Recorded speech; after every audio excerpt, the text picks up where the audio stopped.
bitch. Oh, excuse you? Baloney wash. I'm annoyed. I'm just here to give my opinion and carry in. Oh, it's Chris Avalon Unfiltered, bitch.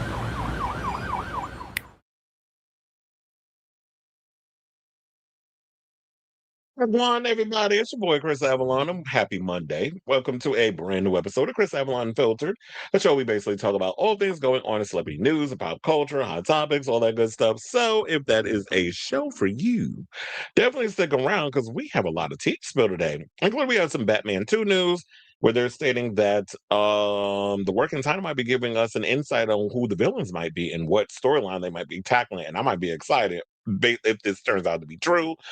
Netflix looked like they got to refund some coins over to some subscribers because they've been doing these illegal price hikes. And of course, it's happening in another country. This would never happen here because we're run by a bunch of goddamn corporate cannibals and oligarchs. So we'll get into that story. Plus, we got to talk about this fallout with all these sponsors dropping out of the UK festival that Kanye is headlining because all of a sudden now the Bully album's doing well. He sold out the SoFi Stadium for 2 days or 2 nights, I should say. And now it seems like a lot of people still haven't forgiven him, even though a lot of his fandom seems to have done so.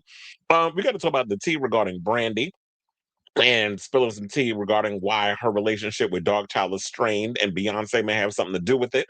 I'll reiterate more on it. Then we got to talk about this fallout with the whole Ku Klux Khaleesi and Justin Baldoni case, where they're urging her to drop the lawsuit, but she's still going in and letting have. And it's like, ma'am, you really trying to just ruin whatever's left of your legacy as a okay actress. But we'll get into that. Plus, Jonathan Majors, it looks like these people that are working on this movie that he's doing, which is being produced by Ben Shapiro's production company.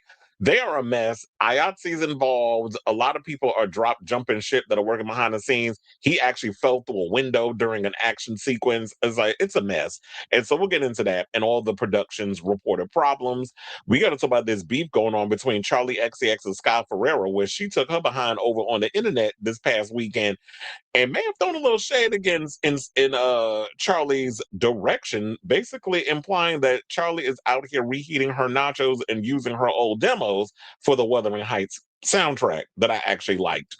It does kind of feel a little Sky-esque now that I think about it, but we'll get into it. And her people are denying it and all that other stuff. So we got to get into that. Plus, we got to talk about Zara Larsson, who did this interview over at I think they at The Guardian, where she's spilling tea about, clarifying the things she said about Taylor Swift that apparently got the Swifties tits in a twist.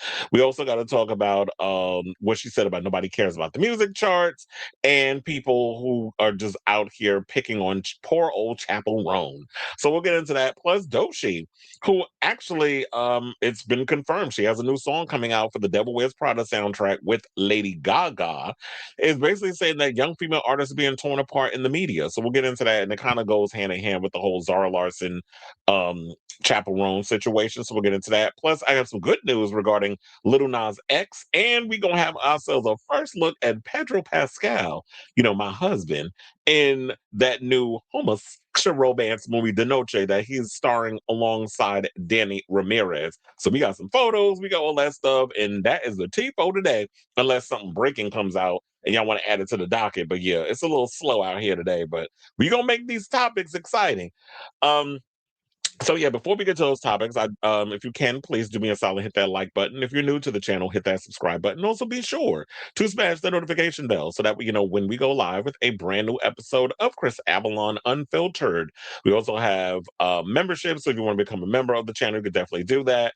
Or if you want to send super chat, super stickers, you could do that as well. But if you got a little coin cointata situation, and I know times is hard because of this crazy ass economy we in under this retarded ass administration, and you need to pinch a couple of pennies, the best way to help this channel out is to hit the like and subscribe and all that good stuff. I also want to take a moment and give a shout out to all the new people that have subscribed to the channel and have commented, because apparently y'all like my chili from TLC shady ass videos, because them videos been blowing up. I've noticed that every chili video I do, the videos I've been videoing, the first one I did hit 10K. The other one I did, I think so far has only probably done over 1K. but it's still growing. And I've been checking all the comments and all the stuff and hitting the likes and all that. So I appreciate all the new people that are coming in that are discovering this channel and excuse me, and clearly understand what I do over here. So, because there'll be a couple of y'all in the comments that want to throw comments about zesty and this, that, and the other. So, first of all, nobody throws better shade than the homosexuals and women when it comes to talk about celebrity news and gossip. So, if you're thinking that kind of come down and say the gay is a read, you in the wrong channel, sir. Because and there's a lot of you sirs that's doing it. Just come out the closet and come to terms with who you are. Don't worry about what I got going on over here. So anyway, so let me hit the comment situation. Happy Monday, everyone. Sailor Mermaids in the building. Oh yeah, I saw this.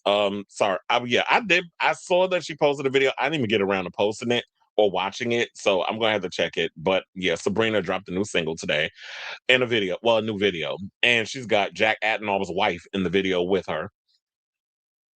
Host chat live is watching. Oh yeah, because I had a. Oh, the reason why I was late is because I was eating. I had to feed my dogs, and also I forgot. I was like, shit, I forgot to post the video for today's show because I do that in all the social medias, and I forgot to tag everybody in it. So that was my error, and I had to come in and do all of that. So host chat live in the building. Hey y'all. Hey girl. Hey. From DJ Eric. Yeah, keep it all coming. Not hey girl, hey. But anyway, let me hit the banner. And before we get to all the salacious stuff, I like to edge y'all a little bit and warm it up so that way we get the algorithm going a little bit. So let's get into some easy news. And the first topic we're going to get into, let's talk about the Batman Part 2. So the Batman Part 2 is going to start filming, I believe, in the coming weeks, which I'm actually excited about because I know that Robert Pattinson said that he's got only a small window to promote this movie that starring with Zendaya in, called The Drama. Am I the drama? Yes, you the drama. So it's like, and y'all should use one of Cardi B songs as like y'all theme song for The Drama, since she loves being the drama. But nevertheless, he's got a short window to promote this film before he has to, I think, head over to the UK. I think that's more or less where they're filming it, to shoot the Batman Part 2. So apparently I saw that on Superhero Hype, and I believe Comic Book Movie, a bunch of other sites that I go to looking for superhero news, has a little inside tea on, based on what the title of the movie is being called, what we could be in for. And let me tell you, I'm excited if this turns out to be true. So the Batman Part 2 was expected to begin shooting on May 29th in London, and a new production listing has revealed the sequel's updated working title. The Batman Part 2 will reportedly commence filming under the title Semper Vigilans, which translates to always vigilant or ever watchful, fueling speculation that the movie will include the Court of Owls. Now, if y'all been watching this show for as long as y'all been watching, and I be talking about the Batman or Batman and that sort of thing, I've always said that, please, can y'all take on the Court of Owls? And to me, it feels like the Court of Owls would sort of work in this world, especially with a lot of the gossip surrounding, the villains and who they're going to bring in it. Like we had, well, based on the first movie, because remember, the first movie, Bruce was starting to discover that his parents were not as squeaky clean as they tried to make them out to be throughout history or whatever the case was. When he found out, I believe Alfred was the one that broke that to him or something or another. Or when he started digging deep and, going with the Riddler and stuff, he started to discover certain things about his parents. His mother was in an insane asylum. His father was getting caught up in some shady politics, which is how he became sort of one of the most powerful people in Gotham City. Although we had Bruce had this idea of his father that he was like this perfect man or whatever. So all of that started getting dismantled. And then if you play into that, since it's grounded in realism, that you have this society of people that are really the ones pulling the puppet strings. And if you bring the Court of Owls into that, I feel like it fits within this world of the Batman that they're they're uncovering. So in the comments, the nursery rhyme associated with the shadowy organization reads, "Beware of the Court of Owls, which watches all the time, ruling Gotham from a shadowed perch behind granite and lime. They watch you at your hearth, they watch you in your bed, speaking not a whispered word of them, or they'll send the talent for your head. Now, it's certainly an intriguing possibility, but we already know that Matt Reeves' sequel will feature Harvey Dent, played by Sebastian Stan, as well as Gilda, played by Scarlett Johansson, and Father Christopher, who is yet to be cast. So, I mean, we've been hearing things floating around. Stellan Skarsgård was supposed to be picked. He turned it down allegedly. Then they said Daniel Craig. I don't know what happened with that, but and Brad Pitt at one point was rumored to be cast as Christopher Dent, but I don't even know at this point, who do you pick? I mean, we got to pick somebody. The man got to be in the 60s. So, which is because Sebastian Stan's character is in his 40s, and in real life he's in his 40s, and Scarlett is in her 40s. So it would make sense that you have them, even though they don't look like they're in their 40s, whatever that means. Because how do you look an age, right? Um, I don't know who they're going to pick as Christopher Dent, but I'll be interested to see once they reveal that tea who it is. Now, previous reports have claimed that the movie's plot involves District Attorney Harvey Dent, Commissioner James Gordon, played by Jeffrey Wright, and Batman forming an uneasy alliance to bring down a serial killer and the city's entrenched mafia power. If you're a DC Comics fan, you'll likely be aware that the premise of The Long Halloween, which also influenced elements of Chris Nolan's The Dark Knight, while Reeves and co-writer Mattson Tomlin might have worked the Court of Owls into the storyline, Talon could be the killer. It seems unlikely given the scope of the comic book arc and depth of the lore. The listing also mentions Paul Dano as being part of the returning cast. I've also heard rumors that Barry Keoghan is going to return as the Joker, but I don't know how true that is. We'll just have to see, I guess, when the movie is made. Now, during an interview with Screen Rant, Andy Serkis, who plays Alfred, spoke about the sequel script. He didn't give much away, of course, but did drop a few vague hints about the direction of the story, saying, I obviously can't say too much about the film other than I'm really excited about going back into the world and working with Matt Reeves again, blah, blah, blah, so on and so forth. So, they say the same old political correctness with the movie. The movie is going to come out on October 1st of next year. That will be 2027, in case y'all forgot what year you're in. But I'm actually looking forward to it. And then I saw recent pictures of Robert Pattinson. I'm like, he look a little too skinny to be Batman. Like, I need a little bulkiness or muscularity. But maybe he works without having to put on all that muscle. Maybe they want more of a thin, agile superhero instead of somebody who was very much overtly muscular and mean and intimidating, like Batfleck, because I already told you, Ben Affleck, in my opinion, was my favorite Batman. The embodiment, the look, the grit that he brought, even that warehouse action sequence of Batman v Superman still stand out as like one of the most iconic action sequences we got from Batman. And I kind of want that to be brought in. The problem was he was just in two shitty ass movies, Justice League and the other one, Batman v Superman. They weren't great movies, but he was good in it. And it would have been nice for him to get his own solo film, which was supposed to be the one where he was supposed to go up against Deathstroke, but that movie never transpired, and it's unfortunate because I really wanted to see that movie play out on the big screen. But so far, I'm really hoping that we do get Court of Owls. I hope they do find a way to incorporate that in the story. But whatever it is, I've liked Matt Reeves's Batman universe that he's built, especially with the Penguin. Love that first season, iconic.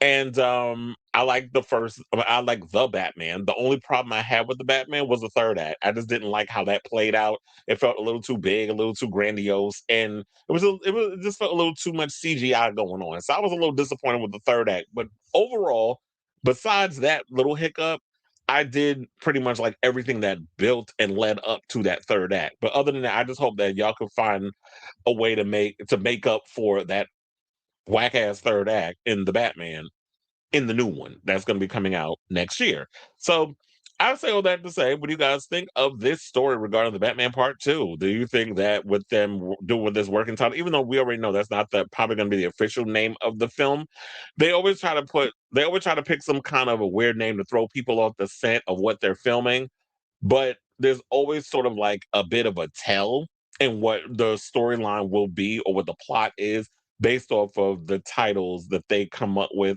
for these movies to throw people off the scent, even though now we know it's going to be called Semper Vigilance. So, whatever your thoughts are, let me know in the comments down below.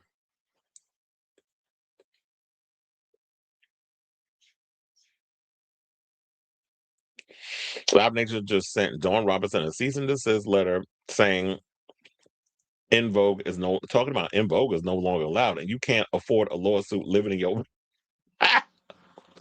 shade. But I find it funny that why Dawn can't talk. First of all, she was in the group. If she feels sour grapes or feeling bitter, she should be allowed to say what she want to say. Cease and desist is so damn corny. I don't even think that cease and desist really do much of anything damaging to someone. We'll see if that shuts her up, but I doubt it. And the Chili store is also getting gagged, so Live Nation is now stepping in and silencing creators saying they're ruining people's bank accounts.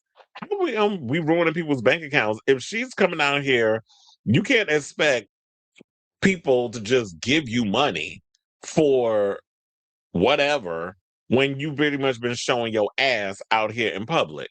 People have a right to make a decision on what they want to make. And Live Nation, don't sit up here and try to act like you give a good goddamn about the people and their money and this, that, and the other. Y'all care about being screwed over that you're not going to be able to make back the money that you want with these girls coming out there. Because I did hear something that people are saying they want TLC replaced with SWV. That's what I was hearing. So people don't even want TLC on this tour anymore. But then again, if you look at it, TLC got their drama going on. We got In Vogue going with the mess going on with that, and then Salt asserting herself in Chili's mess, kind of making Salt and Pepper look crazy out here in these streets. Even though Pepper and Spinderella been out here minding the business that pays them, but Salt asserting herself, trying to act like she the moral compass of the situation when it's like, sis, you should just mind your business and let her figure out and deal with what she's dealing with. And now you're going to try to be like, well, I mean, the cat's already out the bag. People now have a choice. If y'all want to go and support Chili, then you go ahead and support her. If you don't want to with your money, then you don't have to. And that's just what it is. And don't forget, Ryan Gosling left the project immediately after being cast. I heard because it's a rom com, he left the film saying, I'm not making a female led audience film. I don't know if Ryan Gosling would actually kind of do something like that because what it's saying he left it because he's not making a female led audience film. There's got to be another reason for that because I don't know, for some reason I don't see Ryan Gosling being that type of person based off of how he comes across and his reputation. I mean, you never know how people truly are until you in the room with them. But I don't know. I just don't feel like that was the reason. I just think that Ryan Gosling is a hot commodity right now. He's got a lot going on. He's got a lot on his plate. And people are just pulling him here, there, and everywhere. And he can't be everywhere. He can't be everything everywhere all at once. I just want to find a way to slip that movie in there. And it was coming in the brain. So I was like, let's go with it. He told people only action films now. It's well, you know what? He might as well just jump into action movies because yeah, the rom com thing wasn't working. Ryan Gosling's been on the struggle bus as of late in regards of getting butts in seats, and it seems like movies like Project Hail Mary, the new Star Wars movie that he worked on, those might be the films that people kind of want to see him. And he's at that age; he's in his mid-40s. So this is the time to really cash in and do the whole action movie star thing. And then if it comes down to he got to be the older leader man down the road and hunching some young ingenue, which is what y'all seem to be Hollywood's thing, then we'll see how that works. But rom coms, people ain't going to the movies to see that unless it's kind of float. I mean, would it be considered? Would that be considered a romantic comedy? The Devil Wears Prada too. That's not rom com. That's kind of like a comedy, and it's got its own built-in audience, so people are gonna go and do that. And La La Land, as you mentioned, that was like 10 years ago that he doesn't want an Oscar. He doesn't want Oscar films after One Hot Minute. He didn't star in the best Oscar. And then look, and people also people need to realize that with the Oscars don't guarantee you to still have like this this great career. I mean, Adrian Brody didn't he win an Oscar? Have y'all heard from him? The last time we seen Adrian Brody, I mean, maybe he does have a movie. I don't know, but the last time we seen Adrian Brody out in these streets was when he was given the Best Picture. I mean, the Best Actor Oscar to Michael B. Jordan. That was the only time we seen him. So I don't necessarily know what he could possibly do at this point. It's like, okay, so if the Oscar-winning movie comes along, then who knows? Who knows? Maybe he'll get an Oscar nomination for Project Hail Mary. Crazier things have happened. Well, good for you. Disinformation is just one of the problems.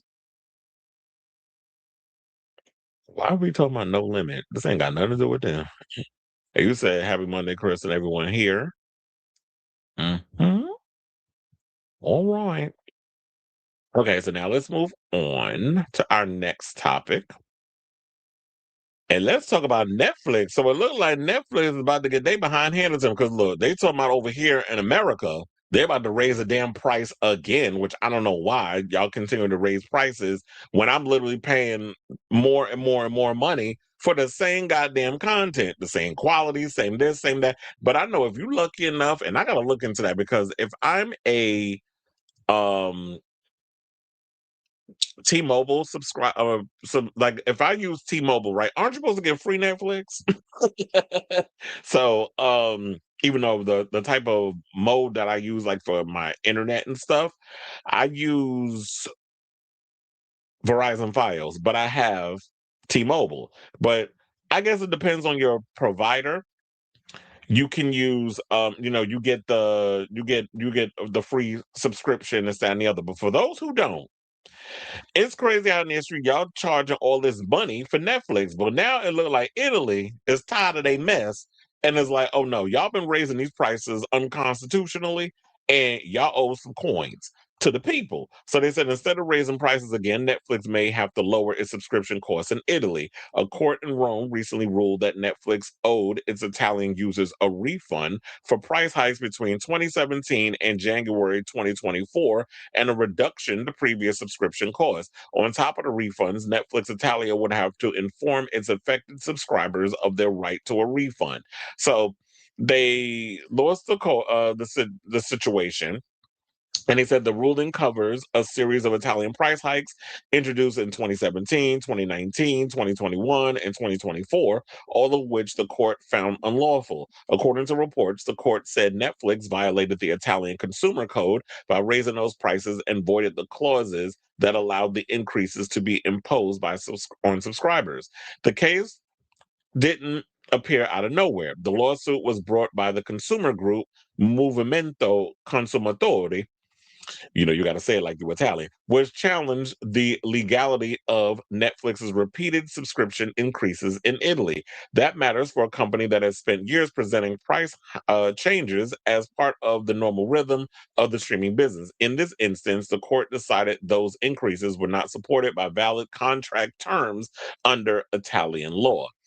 Now, for affected subscribers, the headline issue was simple: money could be coming back. Reports suggest that some Italian consumers could be owed as much as roughly, well, I don't know what their situation is called. I mean, rupees, I was going to say is not Italian dollars, but in Italian dollars, in American dollars, it will be approximately $578, depending on how long they remain subscribed through various increases. Well, shit, can we get this over here? Because some of these price hikes in America have been unlawful. But I know y'all not going to do that because in America, y'all will sit y'all will sit up in here and y'all will literally play us for a fool and have us paying all these extra prices and scamming and scheming and all that other mess, and then we ain't got nothing to show for it. So that's been pissing me off. Oh, I got your message that I'm freezing, but unfortunately I'm in the middle of a topic, so I'm not going to be able to unfreeze and refresh until after the thing.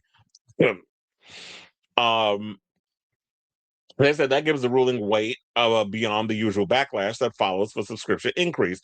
Streaming audiences are used to seeing monthly causes rise, but it's less common for a court to step in to declare the legal basis of those increases void. It all shifts the discussion away from whether Netflix is too expensive and toward whether streaming platforms can rely on broad contract language to justify repeated price changes. Now, the platform has continued to raise prices while tightening its approach to password sharing, a strategy designed to turn more viewers into paying customers, which I think is stupid because I feel like people are always going to password share. I know a lot of people that password share when it comes down to it. And I don't think that there's anything to do about it. I'm trying to remember what other streaming services do that crack down on sharing outside of Netflix. I'm trying to remember. I don't think Hulu does it. I just saw that you can create multiple pages with Shutter. That was nothing something they never did before. But once they they gave their website a makeover, they came in and they were able to, make things look better. And now I have myself and then my sister, who's another horror movie fan. I put her on there, so she uses mine. And Netflix, I pay for my own, but I know people that share and all the other stuff. So they said there's also a broader industry issue presented here. Price increases have become a standard for streamers as companies race to balance subscriber growth and profitability. This particular ruling doesn't rewrite the rules for everyone, but it does show that courts are willing to examine and interrogate how those changes are communicated and enforced in line with consumer protection laws. So for now, the case is an Italian one, but it lands on a global pressure point for every major streamer. So here's the thing: what's going to happen, what I hope happens, is that you don't want it to get to a point where consumers get more selective in regards of what it is that who they want to subscribe to and what channels they want to watch, because you have this thing called churning, which a lot of people do, which is like, I'm just going to go in, subscribe to this thing for a month, binge all the things I need to binge, and then at the end of the month cancel and then move on to the next thing, because these prices are getting out of control. It's like Netflix, I believe, has now moved up to like what, $25. Like, who has $25 here? And then on Hulu with me, I told her I'm doing the Disney Plus, Hulu, HBO Max bundle. That's $30 a month. When I'm doing Shutter, that's $10 a month. You're doing Paramount Plus, it's $14.99. When you're on Peacock, that's like 10 and some change. When you're doing Apple TV, that's 10 and some change. I think it went up to like 13. And then of course, because I have Prime Video along with MGM Plus, that's a whole mint. I'm paying like 17, $18 for that whole situation. That all adds up. And it's like, even though I got all these different things, it's like I'm literally paying as much as I would be if I had regular cable in my house. One of my friends from work told me that he was paying, I said, you out your damn mind. He said for his cable box with, I think he had Spectrum, whatever. He said he was paying $300 a month. I said, say what? $300. I was like, mm-mm. And he was like, he had all these different. I said, all you need is the internet. You just need the internet thing. Use the streaming services. You don't need all these other channels. But he's big on like sports, so I understand like ESPN and stuff. And I believe with ESPN, that's part of like Hulu, whatever. But that's expensive. But then also, you got these people out here with these VPNs, and they'll probably use that in order to save some money and illegally watch certain things. So um people are getting more selective out here. People don't, every month that stuff adds up. It's becoming increasingly expensive. And at one point, something's got to give. So you corporations got to stop being so damn greedy. And Netflix, if y'all gonna keep raising y'all prices, there needs to be something because I barely, even though I'm paying for Netflix, Netflix is not necessarily the top streamer that I watch. As y'all know, I pay for all these damn streamers and I be on YouTube more than anything. And YouTube is free. Although I could get the premium for like what, $14? But which I have been considering. But I'm on there more than I'm on like the regular streaming service. And then when I go to Netflix, it just be it gets so intimidating. I feel like I'd be spending like an hour literally trying to find something to watch. It doesn't really, like, nothing pops out. Y'all just put a lot, it's more style rather than substance. There's more stuff up on there that it's like you trying to pick. Do I feel like watching this today versus like something that really jumps out in front of you? So if y'all gonna be trying to raise all these prices, there needs to be a reason why these prices are being raised. But I don't feel like you giving people a good enough reason to want to stick that around, or a good enough reason why y'all keep raising the price. It'd be y'all raise the price 1 minute, and then 2 or 3 months later, y'all want to raise it again. I'm like, for why? It's still got the same goddamn template.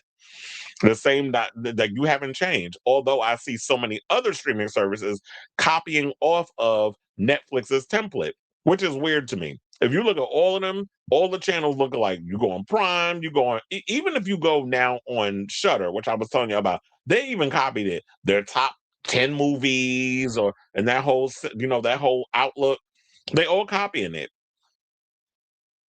So Netflix, get it together, because I do feel like I said, with Zoran being the guinea pig for New York City and his democratic socialism and how much he's been doing to progressively change New York, I said he gonna be the blueprint for how the rest of the United States works in their politics. I feel the same thing will happen with Netflix.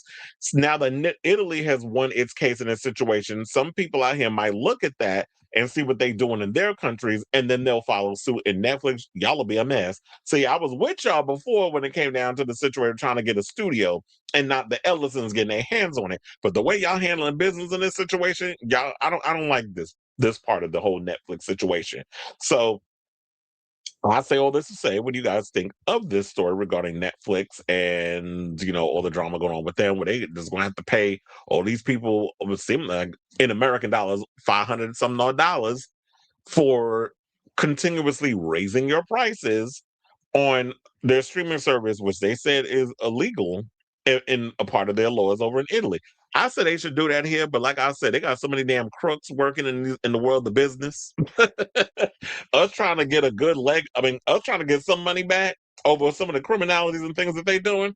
I doubt it'll happen here. We got too many goddamn crooks and oligarchs and all these other criminals, white collar criminals working in business that spend more time trying to rob us of our coins, our hard-earned money, than us actually getting quality to go with the amount of money y'all asking us to pay for these damn streaming services. So let me know what you guys think of this story in the comments down below.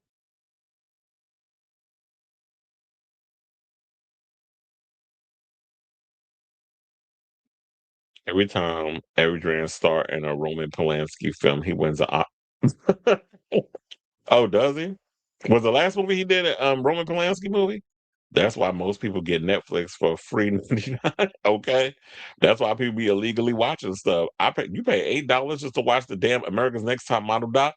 Was that the one with the commercial? Oh look, and I forgot to mention that. That's why Tubi threw shade at Netflix over what they said. They was like, "Oh, and we still free over here." And let me tell you, even though the ads, I think, is the only issue that bothers me with Tubi.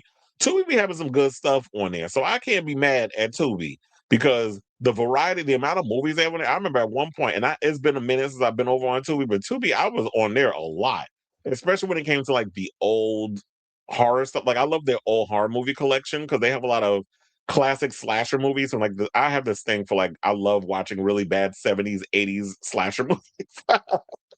I love all that stuff and the giallos and all that stuff. So I'll be going up in there and they have a couple on Shutter, but when they run out of, when I'm seeing it all over there, I'll go over to Tubi and watch their stuff.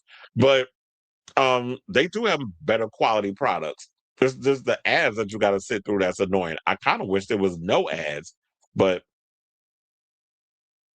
I know I got email from Verizon because I have the Netflix and HBO Max combo for $10 a month. Now going to well, child, I need what y'all got. But I don't have. I told you I don't have Verizon. I use Verizon for the cable, but I use T-Mobile for my phone. Because I get it for free with T-Mobile. However, they sent me a text that they will be ill charging a fee. Oh, they tried it. So now people got to pay for it. Y'all the low show mine. If they've been getting it free for this long, prices being raised to avoid a strike and a Hollywood shutdown. I thought I just heard that they came to a deal regarding that whole strike situation. I think I just heard that story. I got to look that up. But anyway, before we get to our next topic, which I believe is that the brand? No, that's the Kanye. Before we get to that story, I got to go out because I got a message that I was freezing. So I got to come out and then I'll come back.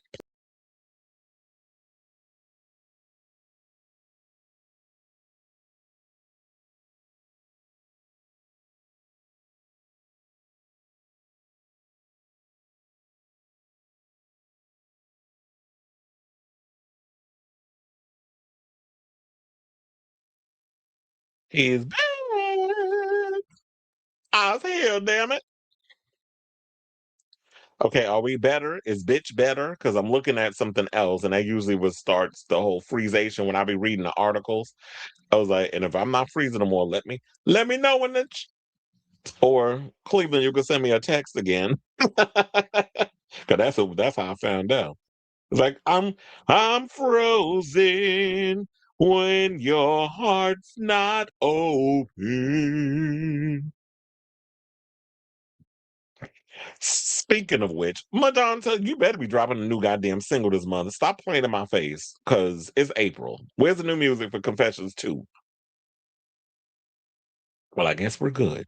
So let's get into our next topic, which is let's talk about Kanye. So Kanye apparently is out here. It look like y'all outrage towards the Heil Hitler stuff and all the controversial anti-Semitic mess that he was out here putting. I guess that was short-lived because it seems like all is forgiven in the Kanye department because he went over to the SoFi Stadium, was sold out both nights. People was complaining. Oh, I just got your back. You said all good. People was complaining that some people like, well, he made. I think they say he made $30 million for both. I was like, okay, so that's your litmus test. The fact that, oh well, because all these sponsors are now dropping out. We're gonna get to that one. But people, like, but he made all this money. I said, look at y'all up in here acting like y'all his accountant, counting all that man's money that you're never actually gonna get in your account. But you got time to sit up in here and count how much money you believe from whatever you read that Kanye is accumulating from those 2 nights. So, and then I also heard some people say, well, how come y'all are going in and letting have on Kanye, or if all is forgiven with him, but y'all over here dragging Chili and all these other women? So y'all, well, it's probably because I feel like at the end of the day, men hate women. And I'm not saying that men hate women to the point that y'all are homosexuals in the closet. That's not what that means. You can fuck a woman, you can have all kinds of relations, do whatever with a woman, but I'm talking about the respect part. The fact that, do you respect women? Do you actually, when they go through whatever type of hardships, that y'all will sit up in here and give them the same type of energy that you would give your favorite male. And I think that maybe the reason why a lot of people have pretty much forgiven Kanye is because they're still holding on to college dropout Kanye. They're looking at late registration Kanye. They're not looking at this current Kanye. And from what I heard, even though, like I told you, I have not listened to a Kanye West album in years, but I've been hearing that the Bully album is actually pretty good. So if you come out with music and they listen to it, and it's like, even though he's problematic, these songs kind of slap. I'm not laughing because I'm saying like, okay, it's what, but I totally get it. It's like this music slaps though. You're kind of conflicted to the point of like, well, I don't like all the stuff he be saying, but these songs are kind of dope though. So I think people are kind of stuck between a rock and a hard place. And I'm not justifying a lot of his actions or whatever, but I'm just basically saying I get it. I just people's minds it's a weird thing. But anyway, let's get into the story regarding all these people that's dropping out of this event that Kanye is headlining, like he dropped out of college. So the scheduled 3-night headlining appearance by Kanye, they want to call him Ye, I ain't calling him that shit, at July's Wireless Festival in London is only growing in controversy. The festival's primary sponsor, Pepsi, which I actually prefer better than Coke. They got that good fizz when I be drinking Pepsi. Coke, I feel like it goes flat too damn fast. But anyway, it said announced Sunday that it is withdrawing from its decade plus co-branding with Wireless, and was followed later in the day by Diageo, owner of Johnny Walker and Captain Morgan alcohol brand, stating that it too was pulling out of its sponsorship. Although the statement did not mention the rapper by name, it came hours after Kanye's booking was roundly condemned by the UK's Prime Minister, Keir Starmer. Now, on Monday, 2 more sponsors pulled back, with sources telling Variety that Rockstar is withdrawing its sponsorship, and the BBC reported that PayPal will no longer allow its branding to be used, although it apparently has not pulled out completely. Well, y'all need to make up your damn mind. I forgot which person owns PayPal. They said some type of, is it one of the Ellisons, I believe, owns it? I got to look that up, who owns PayPal. But I remember hearing it was some type of corporate person that. Anyway, let's just get into the rest of the story. Now, they said, however, all the brands are still present at the festival's website as of Monday morning. Remaining festival sponsors include Budweiser, Beatbox, and Drip. Well, we already know that old Budweiser and their old piss water tasting beer wasn't going no damn well. Now, either way, the festival's future seems to be in question. The festival had officially been known as the Pepsi Max Presents Wireless as part of a partnership that had been in place since 2015. Although many music fans welcome Kanye's return to the stage there, Pepsi has also widely tagged was also has had also tagged what? Okay, let me read that again. Although many music fans welcomed Kanye's return to the stage there, Pepsi had also widely tagged an outrage. Okay, that don't make no sense. I thought I was bugging. It says Pepsi had, okay, let me just put it in my own words. Pepsi was widely tagged. you can't say had also widely tagged. That don't make no damn sense. So they were tagged in outraged tweets protesting the company's apparent. So basically, long story short, because I'm sitting there having a whole brain aneurysm trying to make sense of this goddamn sentence. What they're saying is Pepsi only decided to pull out because I feel like y'all full of shit over there because they were getting backlash from people online. So Prime Minister Starmer had also made it clear that they said that he, for one, was not ready to normalize Kanye yet, now that the hip hop superstar is seemingly returning to touring business as usual in other countries. I don't think they said he couldn't tour in America, right? But he was at the SoFi Stadium, isn't that in LA? They said it is deeply concerning. Kanye West has been booked to perform at Wireless despite his previous anti Semitic remarks in celebration of Nazism. This is what Starmer said in a review to the British newspaper The Sun.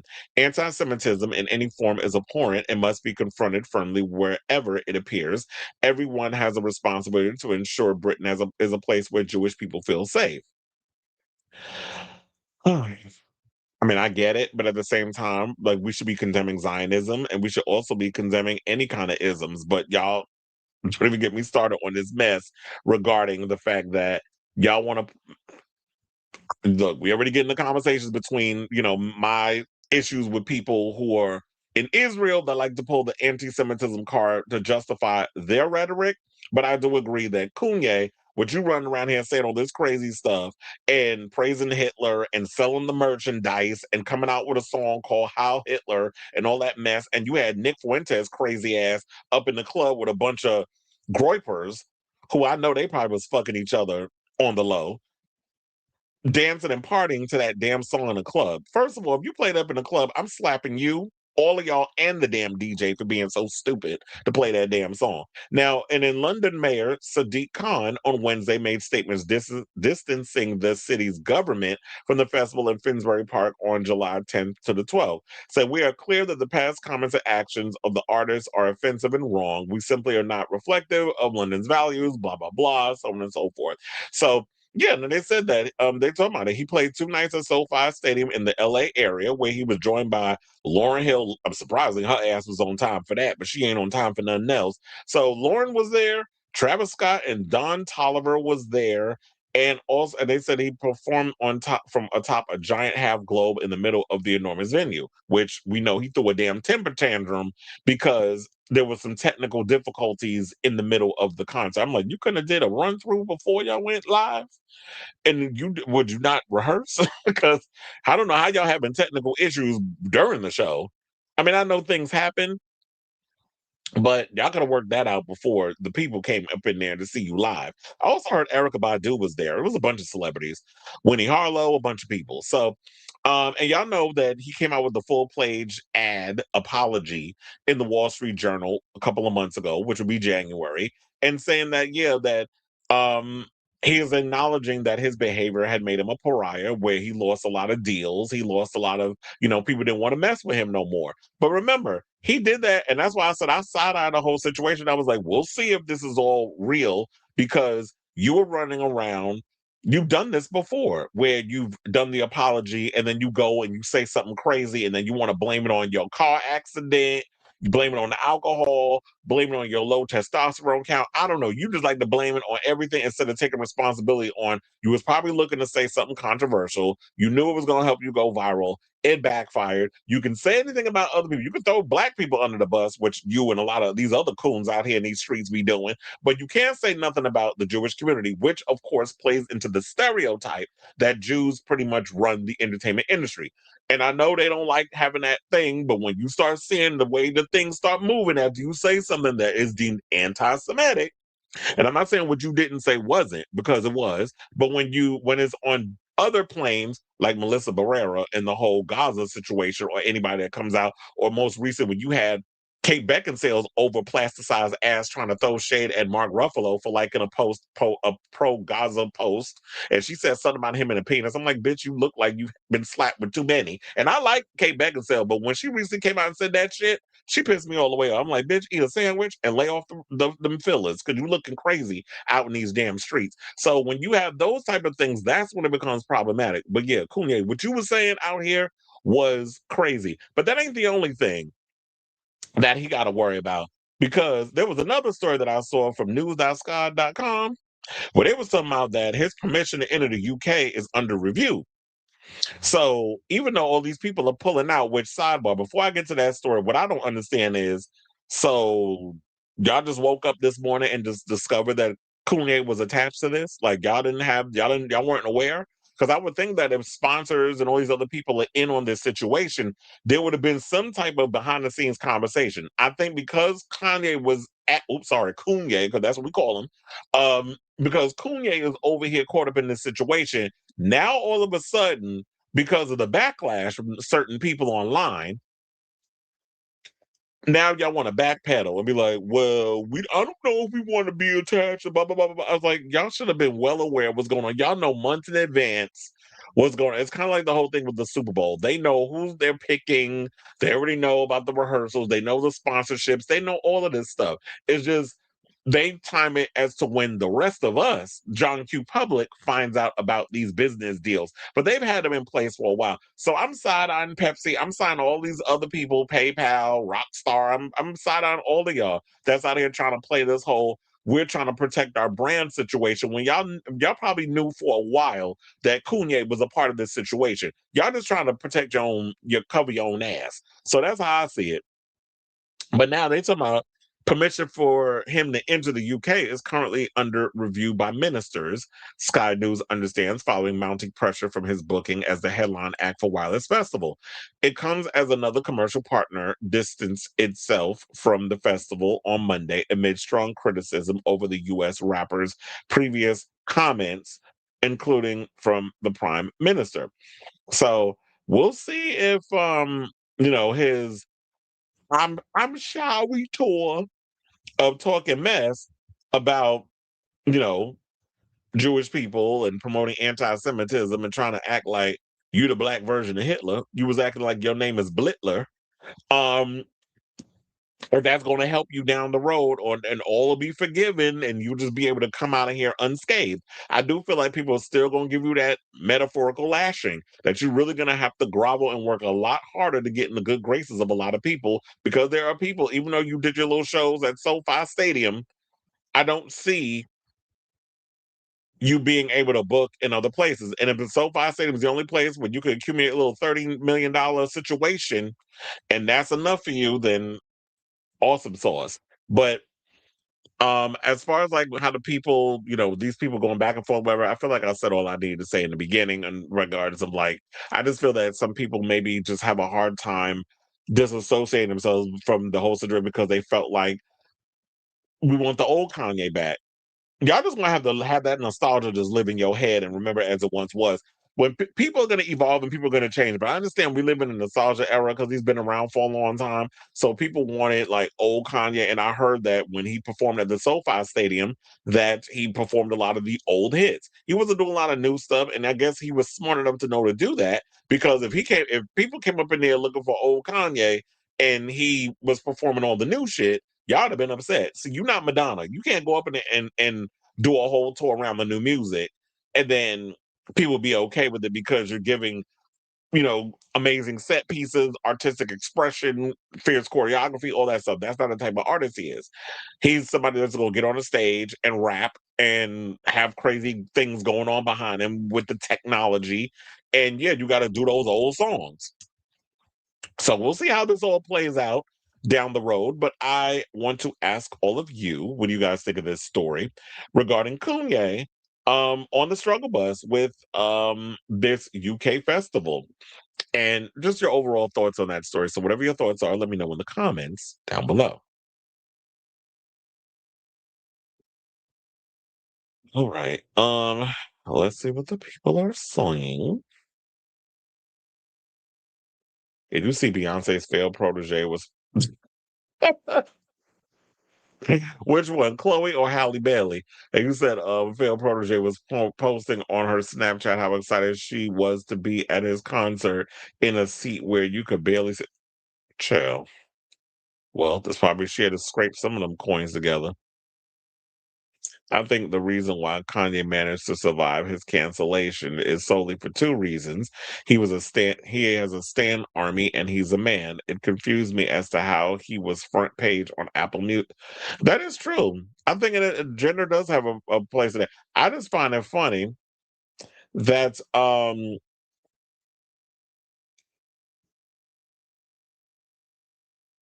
just find it funny that people like the neighborhood talk, which I don't know how anybody takes shit they say seriously. I'm like, y'all have a blog on Instagram, and y'all act like y'all are like TM fucking Z. At least TMZ has a website.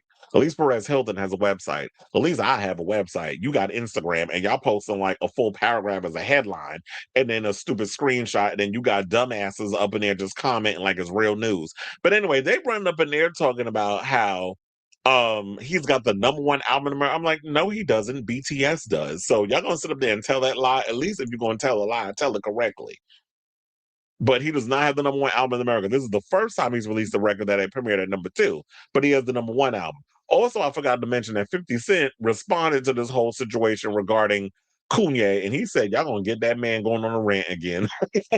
So is that the business cut him off because he was spewing nasty shit about he said, but those same businesses were real quiet when he was talking about how slavery was exactly. That's why I said, oh, y'all love when you could talk about black people in a derogatory way, but you can't say nothing about Jewish people. I'm just pointing out the hypocrisy. And if that makes me sound anti-Semitic, then you don't even know what the fuck anti-Semitism really is. Y'all just throw that word around like it's nothing. And I feel like you're diminishing the true meaning of the word because a lot of y'all like to use that as a weapon against people. Anheuser-Busch, which owns Budweiser, just withdrew their spot. Oh, that was quick. The same way they did it to Dylan Mulvaney. You don't think he can sell out the Wembley? I mean, if he did SoFi in 2 days, he probably can. I mean, SoFi is a stadium. I think he could. But then again, oh, I said which one, Chloe or Halle? Chloe was there. Halle is too busy promoting that one movie that's called Who Cares? Something about Italy and escapades. Speaking of which, since we're talking about it, Ray J. Jean Page was at my job yesterday. That man fine in person. Um, Wimbledon, and he plays her love interest in this movie that you talking about called No One Cares. So you just reminded me. Ray J. Jean Page was at the Rangers game yesterday where they scored 9 goals. 8 goals, 9 goals, 9-1, I think it was. That was a good game yesterday, and they had me on the floor for it. I was like, of course, put me in the busy sections. Not that I'm complaining, but yeah, I was on the floor for that game yesterday. So yeah, but shout out to him. I think he was like the only big celebrity that was there, at least that I know of. Brandy spoke on Kanye and how difficult he was. We have that story coming up. That's actually the next topic. We're gonna be talking about Brandy and her situation with him and working on the Aphrodisiac album and all the drama that transpired with him. He insisted on one of his singles. So that was the deal. It was supposed to be a 2-song thing. The label Atlantic pushed on her and all that mess. But anyway, speaking of Miss Norwood, let's talk about Brandy. So yeah, there's more tea coming out regarding this Brandy book that she has called Phases that's out. I actually went and purchased it off Amazon. So I'm waiting for that to come in because I was like, all this stuff that's coming out, and you need context instead of the little excerpts that, of course, everybody's spewing on social media. But yeah, there's some tea. So now she describes the moment she realized her working relationship with Darkchild had come to an end in her new memoir, Phases. So after I heard her from her own mouth, and we're gonna play the clip of her actually reading the audio book where she talks about it. I was like, "You fat, low down, dirty dog." I never liked Darkchild. I always thought he was an asshole. Now here's the thing: I like the production. I liked a lot of stuff, but I remember there was a couple of interviews or things I had heard that when he would talk and stuff, and there was always something about him that turned me off. I also heard that he's another one who's MAGA. So we starting to find out more people that are black vote on that side of being a Trump stir. So yeah, let's go over to the Twitter. We gonna play this clip. If you don't come back and talk, please hold. What about? I don't even remember. But we were going at it like usual, the way siblings do when they know exactly which buttons to push. Only this time, he looked me dead in the eye and said, "Go do what you're gonna do, while I go sell 5 million records with Beyoncé." The words landed like a gut That was punch. it. I stormed out of the studio. Humiliation burned through me like a wildfire. Left behind in the ashes was a sadder realization. It was time for me to move on. For years, I dreamed of working with Timbaland. And yeah, now we're about to get into the story about Timbaland. So shout out to Brandy because Brandy was reading that book like it was a telenovela. But anyway, well, you know what? I'll leave it on the phases situation because I'm like, okay, wait, why you not listening to me? Thank you.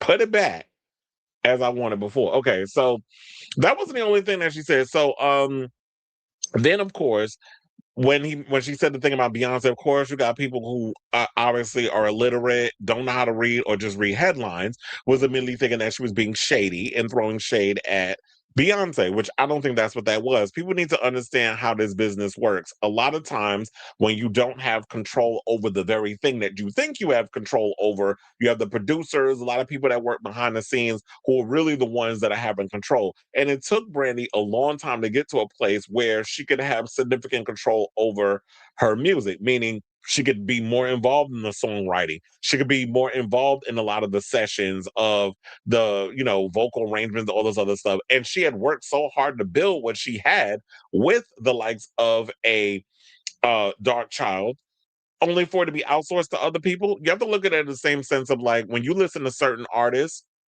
who you already know their distinct style on who they collaborate with. Brandy with Darkchild. Then you had Janet with Jimmy Jam and Terry Lewis, or you had Tony Braxton, who was like my generation's Anita Baker, because Anita Baker was like my parents. Like she's much older, but Tony Braxton was kind of like more or less my generation because she came out in the '90s.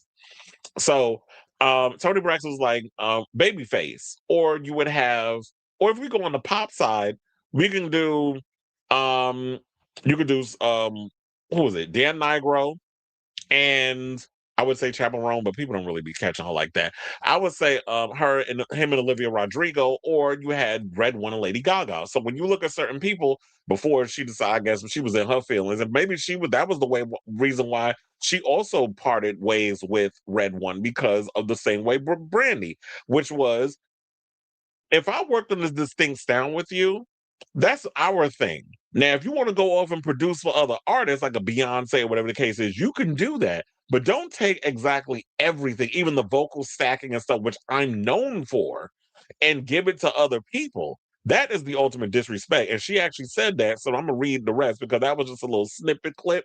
I was trying to look for a longer one. But here's what she said. She said, him working with other artists wasn't an issue for me.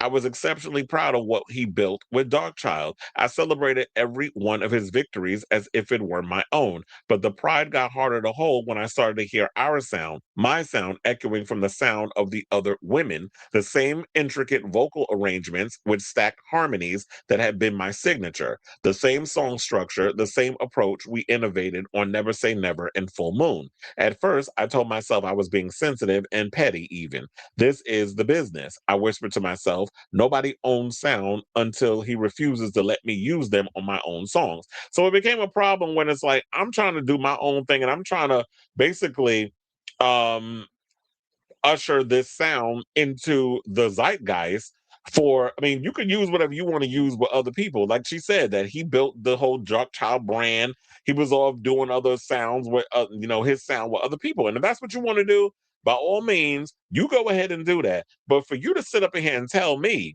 that I can't even use my own stacked harmony type situation on my own shit, is gonna piss me off. And the one thing that irritated me about the whole Brandy situation is some people, and I've heard this in the past, this is not even from like this whole book era, where some people go, she didn't invent vocal stacking. There was other people that was vocal stacking. I'm like, we know that, you fucking dummy. What we're saying is that there are people that invent things or whatever you want to call it, and then there are people out there who legitimately will take something that, yeah, other people may have done in the past, whether you learn it from church or whatever the case is, and they'll incorporate it and mainstream it for themselves. And that's exactly what Brandy did. So when y'all be out here trying to split hairs and nitpick and those other stuff, that shit gets on my root canal nerve.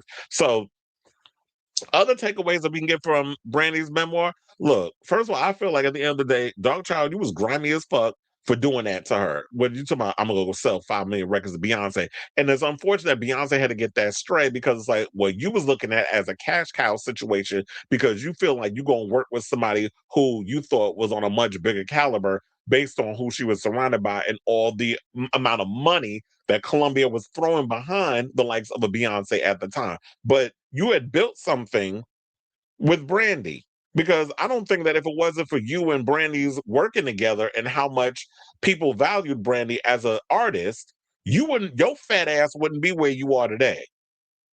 So they also mentioned in there that he used their trademark sound for other artists, showed beats that ended up hits to Brandy, and told her no when she asked to use them. And don't even get me started on Clive Davis' shady ass. Now I can't wait till the day comes when somebody does a surviving Clive Davis, because that's exactly what we need in this situation, where he instigated that Brandy Monica tension situation, where Brandy wrote and she worked on The Boy Is Mine is her track. She was the one that brought Monica on. Of course, from a business standpoint, you're going to look at it as, well, I'm going to name the album The Boy Is Mine, even though technically it's not Monica's song. And we accumulated this record together, but we're going to use this song because it's the hottest song. I think it was 14 weeks at #1. And I'm going to name this album The Boy Is Mine so we can continue to cash in on this situation, even though it's technically Brandy's song. But back then, we wasn't even looking at it that way. All we knew is we was living for the song. We loved their collaboration. And now what was really going on behind the scenes was that you had these fucking shady ass business people who were trying to create conflict between two women, which has always been the ongoing thing that goes on throughout the industry. And then, of course, because a lot of y'all brain cells are a little fried, you're going to go and do the whole let's pick a side situation instead of looking at the picture from a much bigger standpoint and realize who the real villains in this situation are. And it's the likes of that queen, Clive Davis, who like I said before, I can't wait till he get what's coming to his ass. So then they also talked about Brandy and Michael Jackson. They were working on Full Moon and Invincible. They were like neighbors. So he was in one room recording Invincible, which I believe Darkchild produced a lot of that record, right? And then Full Moon, she was working on that. And he was giving her pointers for her music. And then they also talked about, which she does mention, Atlantic forced her to work with Kanye because she was like, when I talked about the part where you heard in the audio, where she said, but at that point, what happened with that whole situation, I wanted to work with Timbaland. So she wanted Timbaland to produce the entire record, kind of like what Justin Timberlake does with all his music. Well, if it ain't Timbaland, it's usually Pharrell, and they go back and forth. But for the most part, but except I think, wait, Justified, I don't think was fully produced by Timbaland. I think he worked with both, as I said before.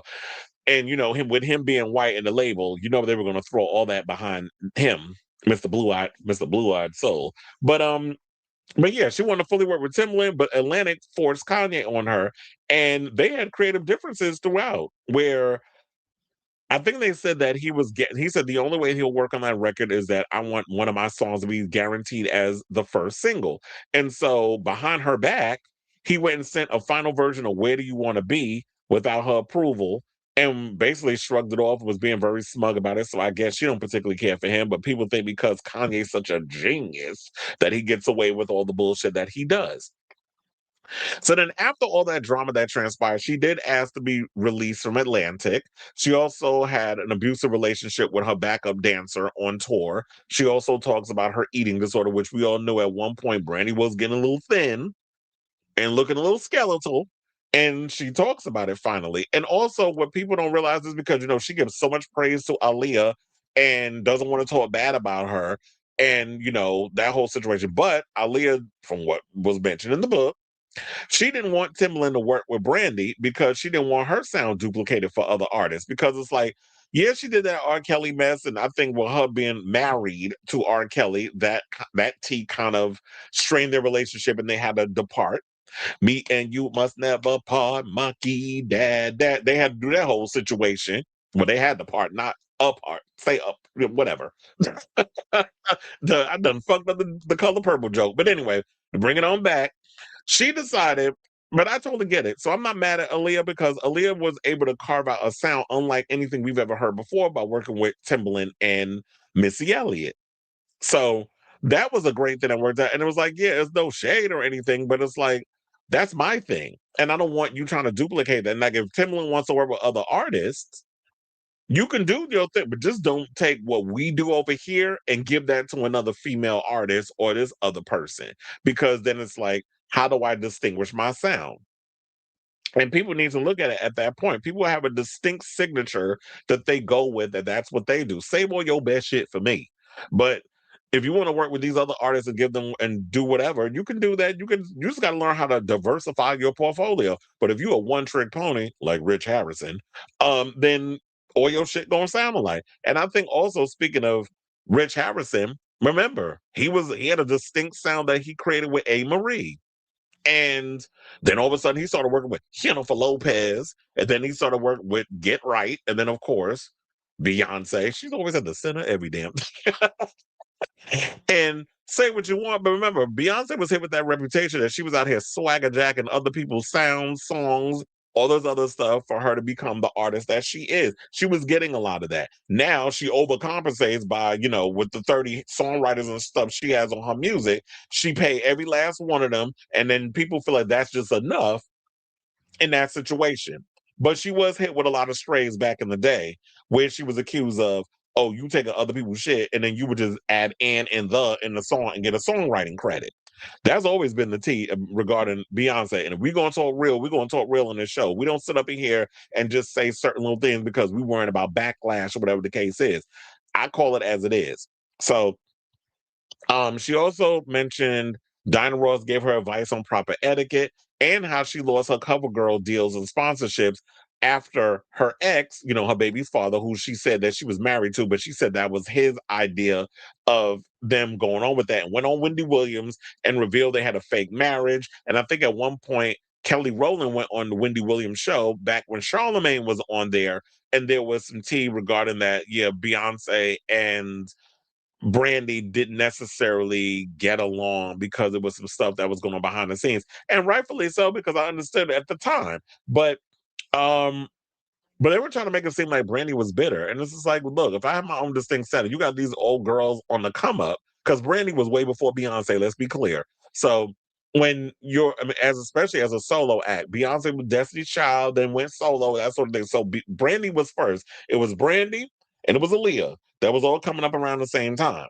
So when you had Brandy doing her own thing, and then now Beyonce's out here trying to find her way in the world on how she's going to survive post Destiny's Child as a solo artist, you're going to be working with all these different people and trying to find your own distinct sound. And so, yeah, if somebody was taking something that I worked my ass off on, I'm going to feel away. So I really don't feel like, I really hope that people don't take this as Brandy taking a dig at her competition, because if I was an artist with a distinct sound, that's how I would feel.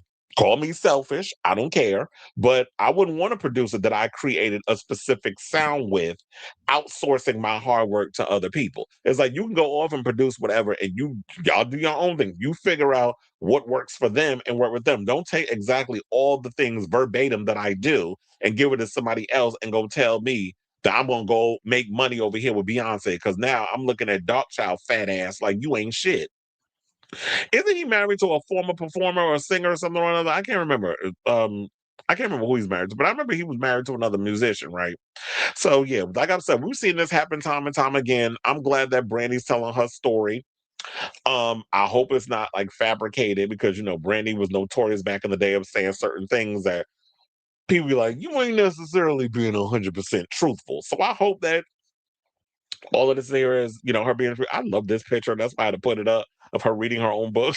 But yeah, shout out to you, Brandy. I can't wait till the book finally gets in my hands because I kept forgetting to order it.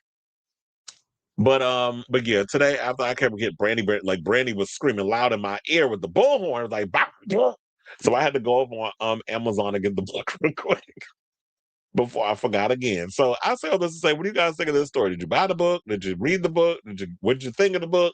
What do you think of this messy story regarding what she said? Do you agree with her? And do you feel that, yeah, Darkchild, you ain't shit for how you did what you did to her back in the day? And I'm just glad that finally she feels like she's at a place in her life where she feels comfortable enough to tell her truth. So, whatever your thoughts are, let me know in the comments down below.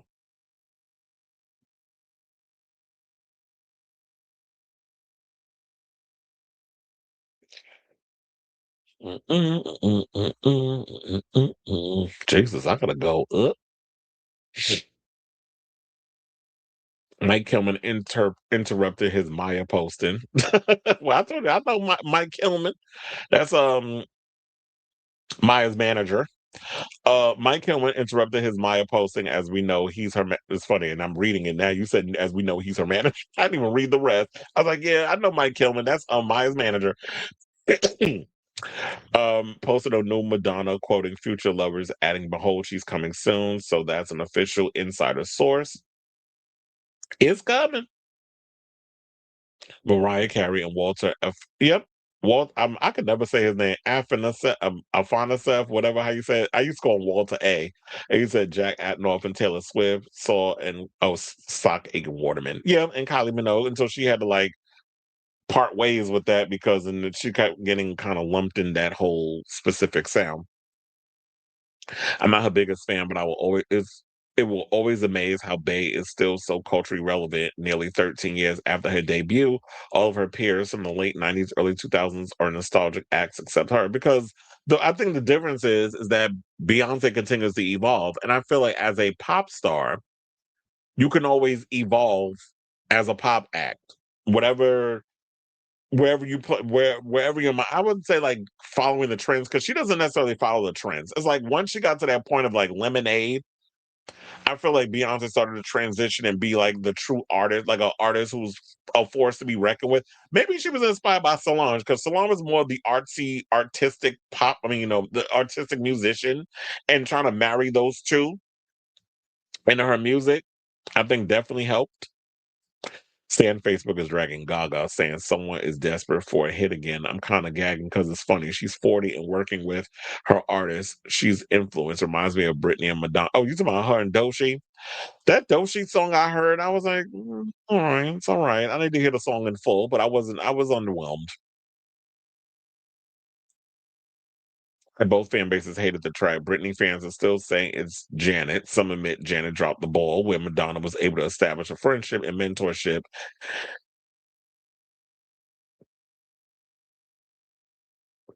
There's a bit of Britney. I mean, there's a bit of Janet in there's a bit of Janet up in Britney, I think. But I think it's a mixture. I think she's got a bit of I mean, she got a bit of Britney. Britney's got a bit of Janet and a bit of Madonna. I sent you the article. David Ellison says 70% of America is centrist. Are they? Because they're not. The article I shared to you said he's not telling the truth. It's actually 40%. That's why I said like people are becoming more and more progressive. I don't know what he's talking about, but they're old. Well, David Ellison's not that old, but he's his mind is old. Maybe because he's listened to his father too much. Aaliyah not wanting her sound to be duplicated might come off as mean, but she worked so hard for her music, and imagine all that hard work. Absolutely. And then when you listen to Aaliyah, you knew whenever she worked with a certain artist, how you knew immediately when you heard a song. Oh, that's Aaliyah. When you heard Brandy, you automatically knew what it was because Brandy has a distinct voice and you already knew it was her and Darkchild. And the way Darkchild, especially on What About, the way she stacks the harmonies on that and the production. And I love singing that song. Why don't you return my call? Why you trip out where I be? You don't never come to see me. You said that you're too busy. I love that damn song. I could just recite that song anytime. But and the way she would just the way the harmonies was stacking and the production, especially the breakdown at the end, where she goes, and then the beat and everything that goes with that. I was like, okay, bitch, y'all better work. And that was a good record. And he tried to pass that off to other people. It's like, sir, please. I love where you want to be, but I feel like Audio should have been. So first of all, and that what talk about our love, that should not have been a first single. It's a good song. That should have been a first single. not for a Brandy album. And Atlantic act like they knew every damn thing because Kanye was hot at that point. But that wasn't a good single. And I feel like first impressions are everything. And once we get to the meat and potatoes of Aphrodisiac, then it's like you don't even realize how good that record was. So yeah, they chose wrong with the singles. Rich Harrison should have kept Get Right for A. Marie. Hmm. I mean, we know that. Damn, she lost her cover girl deal. Didn't know that. Easy breezy, beautiful cover girl. No, he's not. So I said he ain't shit. Let's not forget that the first Destiny Child album bombed, despite going Records on the Wall was when they broke out when they broke the mold. I remember the first time I heard Destiny Child, I know exactly where I was. I was at Six Flags Great Adventure, and they was playing the Destiny Child music out there. I was like, "Who's that?" She's not. What is that? A coon? A raccoon? What is that? He said, "I like Beyonce, but I want to see her in a room by herself." Well, we know that's not happening. And I don't mind people coming in having like a writer or two, or someone who I feel like if you're not necessarily a writer, whatever's going on in your life, if you have any ideas, whatever the case is, present them, and the people come up with the stuff, and you arrange the vocals, whatever. There's there's other ways that you can contribute. But if you're not a writer, like people love Celine Dion. She don't write her music. TLC came back and it was extremely hard for Destiny's Child to push through, but there was no guaranteed success. It took the member drama to put on them on the map. I'm still not paying $30 for a celebrity member. You don't have to. It's like sometimes people feel the excerpts is enough. Darkchild, a messy Leo. I didn't even know what the sign was, but that makes sense now that you said he a Leo. But Gaga didn't evolve the way her little monsters think because Mayhem. Well, yeah, I mean, Mayhem does feel like a mature version of the Fame Monster. I just don't feel like there's enough hits on that album to even be in the same caught under the same breath. I was watching this video earlier. I think it was from Complex, if I'm not mistaken, of Slater, where she had to listen to two songs and pick one or the other. They had her up against Britney's "Gimme More" and Lady Gaga. I can't remember the name of the song, and I was like, "That's the song y'all picked." Now, if y'all would have picked like one of the bigger hits, I understand it, but they wanted an easy situation. I was like, first of all, anything up against "Gimme More," Britney is automatically gonna win because everybody knew where they were when they first heard that song, and I feel like that song is so infectious. The minute it turns on, it takes you back to like it takes you back at a time like I'm in the club and I'm feeling my oats and all that other stuff. Like that's why I think that song takes you. It takes you literally to another place. I wish people would get out of Beyonce's ass. She's a paid hype, and you know her music drops off once the hype is over. Where's Cowboy? I mean, yeah, ain't nobody really out here. Yeah, nobody out here is taking. Nobody out here still talking about Cowboy Carter, unless they want to do like some 45-minute YouTube think piece. I didn't even know Stan Facebook was a thing. It was in the 2010s. I remember the death threats, the bullying. It only ended when Facebook sent everybody to jail. Oh wait, they don't even put people in Facebook jail anymore. Remember Facebook jail? People don't even go in there anymore. That killed Stan Facebook, but it's still there. Minors left because the threats was wild. I feel the same way. Talk About Our Love should have never been a single. It's good, but it was lackluster compared to the album. Absolutely. And we all know that the Timberland stuff was way Look, I said the same shit about Madonna's Hard Candy. The the Pharrell stuff is much stronger than the Timberland stuff. Just like on Aphrodisiac, the Timberland production is stronger than the Kanye production. I'm like, you was over here forcing your hand on this album, and this is the best you can come up with, sir? They still make fun of Beyonce for having 52 writers, but because of the samples, she had to include them. People said she could not use samples. Slater's album is more of a quiet as it's kept. Slater's album is more of a Mayhem album. Absolutely, because when you listen to Mayhem, I'm like, this is not the title that should be given to this record. And I hate that black wig that she wears in it too. It looks very much, it looks cheap. It's giving Hot Topic tease. Not tired. Well, yeah, he was tired. His production was tired on that album, but I prefer Pharrell's production over Timbaland's on the Hard Candy record. As controversial as that may sound. All right, anyway. I mean, and all right, anyway. All right, everybody is what I want to say. Let's move on to our next topic. And let's talk about Ku Klux Khaleesi, aka Fake Lively, who is still running off at the bits about this damn situation. Now, I saw this over on People like maybe a couple of minutes before I was going to go live. So I pulled the People magazine article where they talk about that the legal war against Justin Baldoni has been emotionally taxing, and amid all the setbacks. So she's going through it right now, and I guess in regards to Miss Ku Klux Khaleesi, she can cry her damn self a river because I don't feel no ways tired about her. So let's get into the article. So they said that in the wake of the latest setback in Lively's case, the Thursday, April 2nd dismissal of the bulk of her claims against It Ends With Us director co-star Baldoni, a source tells People that the legal proceedings have been emotionally taxing for the actress producer, who's 38, saying she didn't file this lawsuit thinking it would be easy. In the filing, Lively alleged misconduct on the Colleen Hoover adaptation set a retaliatory smear campaign, which Baldoni has denied. I actually think that who was it that did it? Was it the Times? New York Times, y'all owe him an apology for that thing because y'all came out with that whole smearation situation before we even knew there was a situation going on, which I think she fed y'all information and had y'all put out this smear campaign because of how powerful she is. Well, I should say how powerful her husband is and how powerful his wallet is, because I'm sure she was probably using a lot of his coins to get this case going. Because we all know fake Lively ain't out here balling the way she trying to claim. That's her husband's money. So she knew it would be a long, challenging process, but she felt it was something she needed to do. The legal battle has been emotionally taxing, but Blake has stayed focused. Now, the Gossip Girl alum's allegations have never changed, and she's looking forward to her day in court. She's balancing this all with all her responsibilities at home. As a mom, she has many other priorities which help her stay grounded.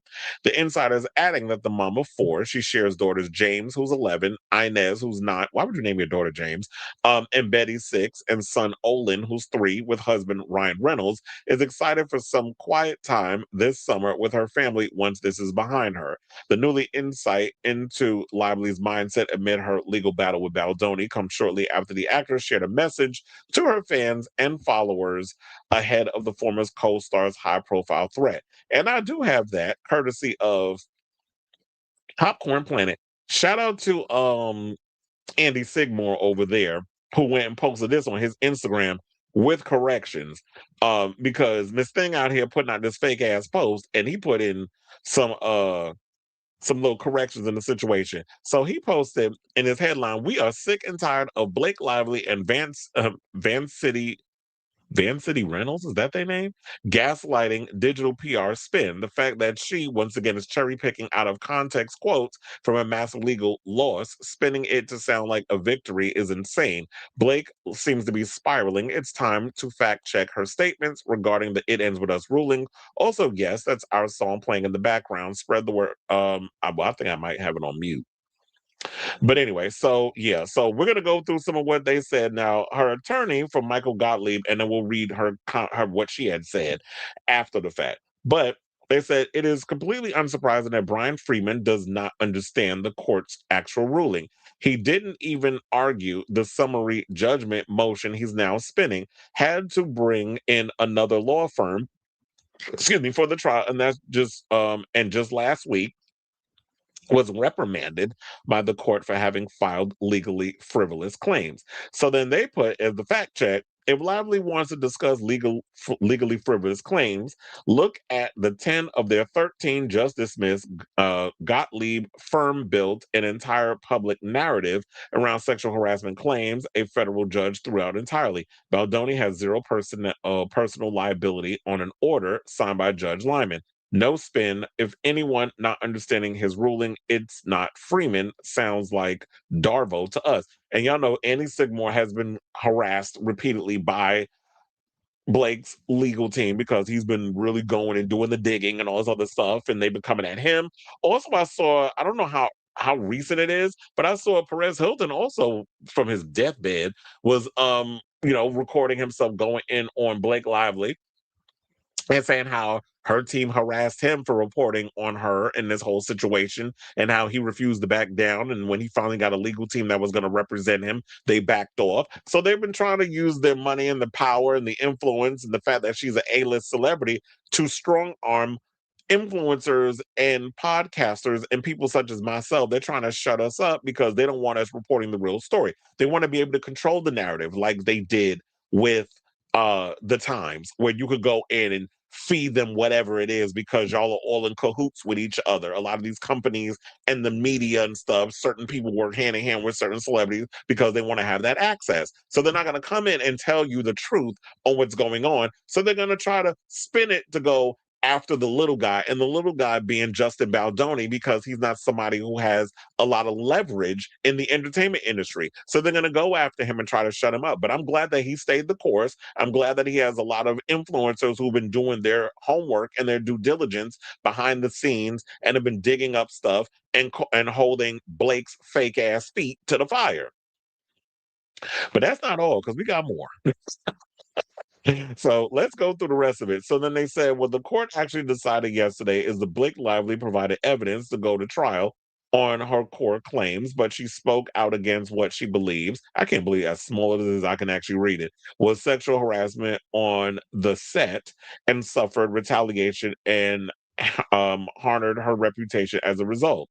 The court held in painstaking detail that Ms. Lively provided sufficient evidence of all the following, saying that she privately spoke out about and negotiated changes to on-set behavior by Justin Baldoni. Journey, wait, now I was like, now I'm struggling to read this because it's so damn tiny. And it said, what is it, Jamie Heath? That she and others found disturbing. So now the fact checking comes in. They said the court held in painstaking detail. Let's be precise. She spoke up and was heard. Her own words after, perfectly professional and sterile and lovely. Number two, she reasonably believed she was harassed, a procedural finding, not a verdict. The very next page lists incidents that would not support a hostile work environment claim. Number three, Baldoni's actual quote. The judge references this is the kind of person that genuinely believes she's right and that all of this is unjust. That's his defense, not a confession. Number four, they crossed the line. That is the question going to trial, not a finding. And all these claims will be heard by the jury. No, only three claims against corporate entities, not Baldoni personally. So they also said Gottlieb listed four things the court held. It held none of them conclusively. Surviving summary judgment and winning at trial are two very different things. Then they go into the whole thing about, and because of yesterday's decision, all of the claims will be heard by the jury. And here is what the court actually said about Ms. Lively's sexual harassment claims. A person in her position could have understood the workplace to, at times, reflect a gendered and sexualized view of women and a disregard for their privacy sufficient to make it reasonable to complain about a hostile work environment based on sex and gender.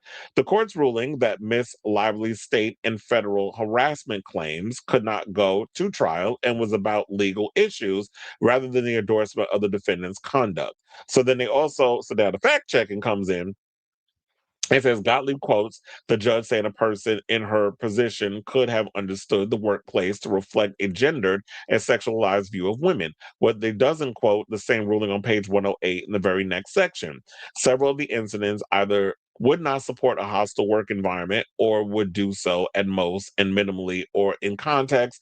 The circumstance comment, the weight concerns, the dance scene, the screenplay edits. The judge walks through them individually and dismisses them one by one, who only shared part of page 116 and buried page 108 of the court's ruling, who's actually spinning the story here. And a lot of times what I was hearing is that she only filmed, I think, 50 days And she was a nightmare on set because she was trying to have, oh, I want this and I want this, and was being a nuisance. And they were complying and giving her everything because she was the star and she was the co-producer or whatever the case was. But I feel like all of it stems from she was getting upset because she was not able to control everything on the set. She wanted to come in and bulldoze and bully her way into a situation and take over this man's movie because she felt he was inexperienced, which I know everybody's like, well, he's filmed things before. That's not the point. A lot of times you get these A-list celebrities that act like they Steven fucking Spielberg, but they want to come in and take over people's stuff instead of letting the director do their job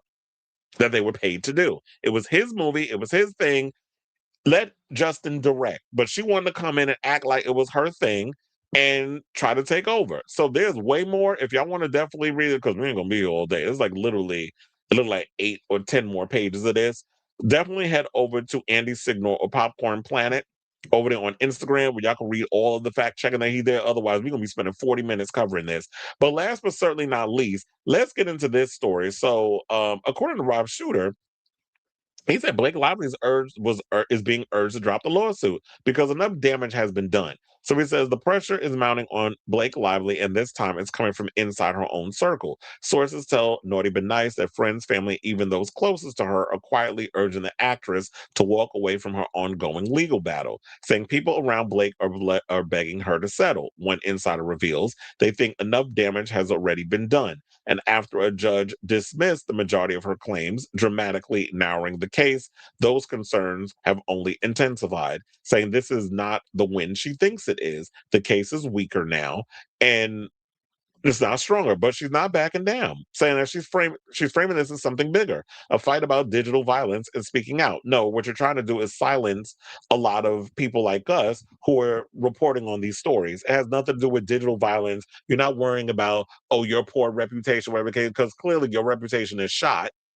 And I feel like you continue to keep this on, people in the industry is going to start looking at you as a liability. I don't think they give a goddamn who your husband is, but um if your next project comes out and it flops, they'll probably be like, okay, she's washed, we're done. We'll go with, like I said the last time, the Timo Blake Lively, which it would be Micah Monroe. And we'll start casting her, even though she's become more like diving more into the horror stuff. But she did a recent Colleen Hoover book to movie called Reminders of Him, which did moderately successful at the box office. I think that's all is now available to watch at home on digital. But when it was in the movies, it did fairly well. I'm not saying it ends with us money, but it was a moderately successful movie because people like Colleen Hoover. And I will say, when I did see the trailers in the movies, I did get a little emotional. So I do want to see it. But I'll wait until it comes out on one of the cable or the streaming services or whatever, and I'll check it out. But yeah, ma'am, in the words of Elsa from Frozen, let it go. I think you need to move on. I know you're probably thinking that, oh, this is me admitting defeat. I'm going to look weak in this situation. You're already out here in these streets looking crazy. So I don't know if it's a good idea that you need to keep this whole case and situation going when the judge threw out majority of your stuff. So it's looking good so far on just the Baldoni's part. And like I said before, that whole hit piece that the New York Times put out because of the information you were feeding them, they owe Justin an apology. But we know they fake asses over there aren't going to give it to him. So, um, in regards of all of this whole situation, this is going to affect all of you. Like your image is looking crazy, your career's out here looking crazy. All this I'm hearing is taking its toll. Oh, and she put out this long post. I forgot to put this out. Um, it's going to be hard to read actually because it's so damn little, but I just want to give you an idea because she put it up on her stories, right? So yeah, this is the overall post that she put up in regards of, her situation about the grateful for the court's ruling, blah blah blah, so on and so forth. But the funny part I took from this was Piers Morgan, because that's where I got it from. His remark, he said, I read a lot of laughably disingenuous celebrity guff in my time, but this statement by Blake Lively takes the proverbial biscuit. She is destroying her brand with this ridiculous case and is now reduced to playing the I'm doing it for the world's children card. Pathetic. And I definitely agree with that, that it is definitely giving that you're just literally trying to play like you a real victim in this situation. There's real victims out here who are being sexually harassed on the job and on movie sets by directors and things of that nature. We've heard the stories during the Me Too times of era, and even most recently, when you have people coming out saying all the things. Brandy talking about the stuff she had to endure from people in the industry. So when you hearing stuff like this, and then you got this old clown running around here trying to act like she a damn victim in whatever, when it's just your ego is bruised and you're mad about it. So I'm going to file frivolous lawsuits and waste taxpaying dollars and your husband's money on a case that you're not going to win. You can't win until you get out of the game. In the words of Michael Jackson. You can't win this case. You can't win, child. You can't win, sis. Let it go. So that's all I got on this right now. I will definitely keep you guys abreast of this crazy story as it develops. But I say all of this to say, what do you guys think of this story regarding Ku Klux Khaleesi out here showing her entire ass, and she's still running around bitter and upset and trying to act like she the sojourner truth of sexual harassment because she want to be out here acting like she Norma Ray and shit, trying to start a revolution because she ain't get her way on the set of This It Ends With Us, which I'm hearing that she did get a lot of the things that she wanted, but I guess because she mad over this whole thing of Justin Baldoni, whatever dramas they had, she was still being a bit of Betty. So whatever your thoughts are, let me know in the comments down below.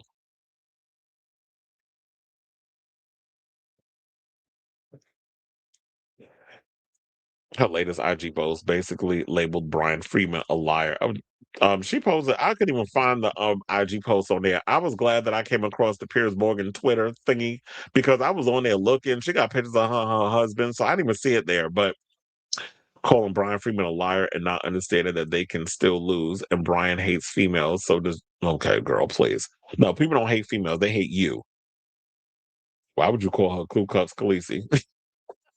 Because it's funny.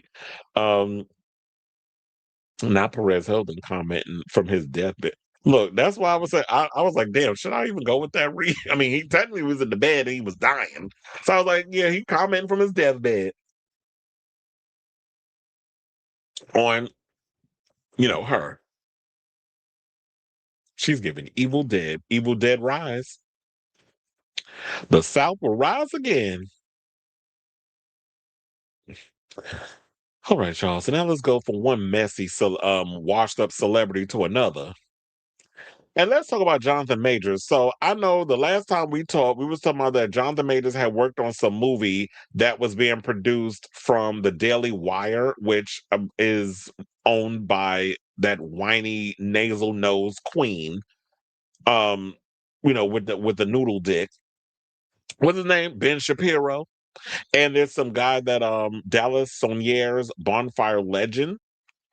So they're behind this action film. They said that it's untitled, but what I'm hearing, it is a sequel to a movie called Run Hide Fight, which the only time I know about Run Hide Fight is every year at Madison Square Garden, we have to watch a video about if we're in a situation where people come in with pow pows blazing, you gotta run, you gotta hide, and if you need to, you gotta fight. So that apparently they made a movie on that and it did okay at the box office or wherever they played it. And so now Jonathan Majors is working on this new movie and there was footage of him falling through a damn window. And I actually got the footage. So let me set up the scenario for a second before we get to said footage. So they said just over a week after several crew members walked off the South Carolina set for Jonathan Majors' upcoming action film, more details about the safety concerns that led to the strike have emerged. Now, Jonathan Majors' career, as y'all know, took a major hit in late 2023 when he was found guilty of putting paws on that white woman, that he was dating, where they basically hit him with third-degree assault as well as harassment. Now, in addition to being sentenced to 1 year of DV counseling, he was also dropped from many projects, including the Dennis Rodman movie, which I'm trying to believe who they say was going to be playing Dennis Rodman. Latique Stanfield, I believe they said was going to be playing him, which kind of makes sense because I could definitely see Tariq playing him. I mean, Latique. I said Tariq because I'm thinking of Tariq, the other guy, from Reminders of Him and Him and Reminders of Him. That's a sequel. So Oh yeah, he was supposed to come back as King the Conqueror, which y'all know they went and scrapped all that and decided, oh God, we're stuck. It's kind of like they had themselves a Scream 7 moment. So it was like, oh, we had these initial plans. Now what do we do? Go back to basics. So let's go. Like they had to go and scrap, scrape the bottom of the barrel. I was like, oh, let's bring back, and there's no shade to Nev Campbell, but let's bring back Nev Campbell to Scream because they love her and nostalgia, and we gotta bring it. And look, it ended up being a huge hit for them. Now they had to do that with Robert Downey Jr. as freaking Doctor Doom, which I'm still kind of side-eyeing that choice. But that's what they went. I'm willing to have an open mind. We'll see. So now they mentioned in recent weeks, Majors has been filming an upcoming untitled action movie from the Daily the Daily Wire and Bonfire Legend. That said, words come in that the actor fell out a window during the filming of the flick, and that's just the tip of the proverbial iceberg when it comes to the problems this production is reportedly facing. Now, we'll get into what the issues are that's going behind the scenes because Deadline got the exclusive video of them showing Jonathan Majors and JC Kilcoyne, his co-star in the film, falling out a window while performing in a scene. And according to sources who spoke with the outlet, they said the accident happened after an unsecured sheet of tempered glass was put in place that was going to be shattered in a stunt film later that didn't involve any actors. Majors and Kilcoyne, as well as the sheet of glass, fell about 6 feet. So clearly, y'all working on a movie set, don't know dick about stunt work, don't know what the hell y'all doing. Y'all just think that y'all can just get like put money behind a set, get a bunch of people to work on things, and set up a scenario, have a couple of cameras, and then just start filming like guerrilla style. And that's why unions and things in places like IATSE is in place, which they've been boycotting and striking on this film because y'all are going about things the wrong way. So let's get to that clip in case y'all haven't seen it.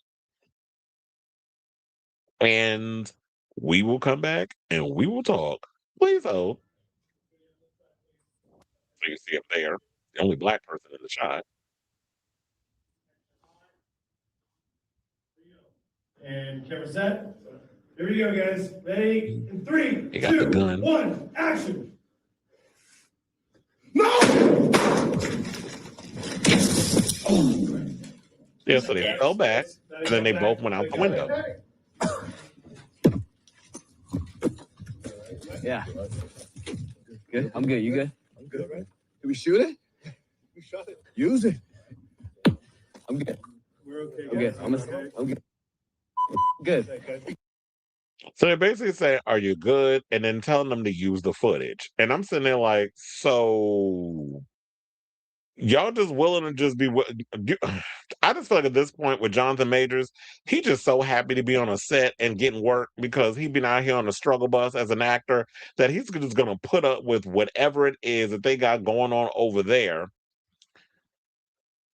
and think that's okay. Like, what if you weren't okay and glass went into and fractured an artery and you ended up not in the union no more? Then all of a sudden Megan Good, I almost said Megan Fox, Megan Good is a damn widow. Then what you gonna do?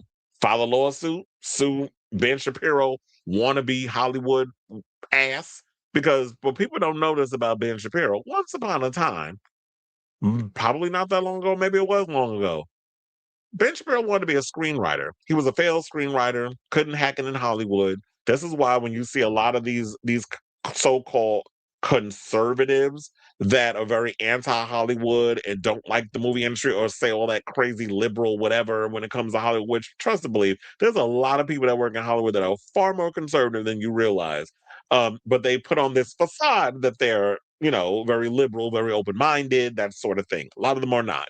But when you see like a lot of these bitter Bettys, like you know, Megan Kelly's man face looking ass, and then you see Ben Shapiro with that nasally, annoying ass, whiny voice of his, where they sit and they say all the shit about Hollywood. It's like because y'all couldn't hack it, because you couldn't make it in the business, and you're bitter about it. So y'all have to find other ways of getting around the situation in order to have some kind of proximity to the industry. So one source claimed that Kilcoyne required stitches all over his hand. Afterwards, and another crew member claimed that when they arrived on set later to reset the scene, nobody mentioned anything about people falling out a window. It seemed weird to me. While reps for Majors did not return Deadline's request for comment, Reps for Kilcoyne said that he is doing well and was taken care of immediately by production, and that he didn't feel unsafe on the set and continues to have a positive experience working on the project. Well, that's code for you're not going to rock the boat. You need a gig. Y'all need a job. You're not going to say anything remotely against the situation. Well, if you're saying that now, I don't want to hear years later when y'all backs up against the wall and he's called out and situations happen that, oh, I was feeling away and now I want to cut. No, bitch, because you said that you was fine. You said there was no issues. So don't come years later, all of a sudden trying to move the goalposts because now you want a piece of the pie, like you moving on up to the east side. So as already stated, they said this is just one of the many issues that are reportedly popped up during the filming of the Daily Wire movie. Other examples include crew members having no meetings with department heads or writer-director Kyle Rankin about complex stunts or the use of prop firearms. And y'all remember how Brandon Lee passed away from getting a gun on set and remember the whole situation with the woman, what was she, a cinematographer, whatever the case was, that was on that movie with Alec Baldwin? Did that movie ever come out? I don't even remember if that movie actually was released. I think it might have been, but I'm not sure. Off the top of my head, the Western that everybody was calling him a red rummer. So yeah, so they got the what was it? The prop firearms, the crew protesting when scenes were originally going to be shot in a building that was found to contain black mold, and concern over the movie's special effects supervisor, Chris Bailey, who was sentenced to probation for illegally possessing explosive materials on a Savannah movie set. What in the ghetto as fuck movie set is going on? Because this is a mess. This is why I said everybody cannot be out here just making movies willy-nilly and not thinking that there's a lot of protocols that have to be put in place, especially if you're doing an action film. You can't just do that shit guerrilla style. This ain't the 80s or the 90s, because they used to do crazy stuff like the stuff that you could get away with back in the day. You cannot do that now.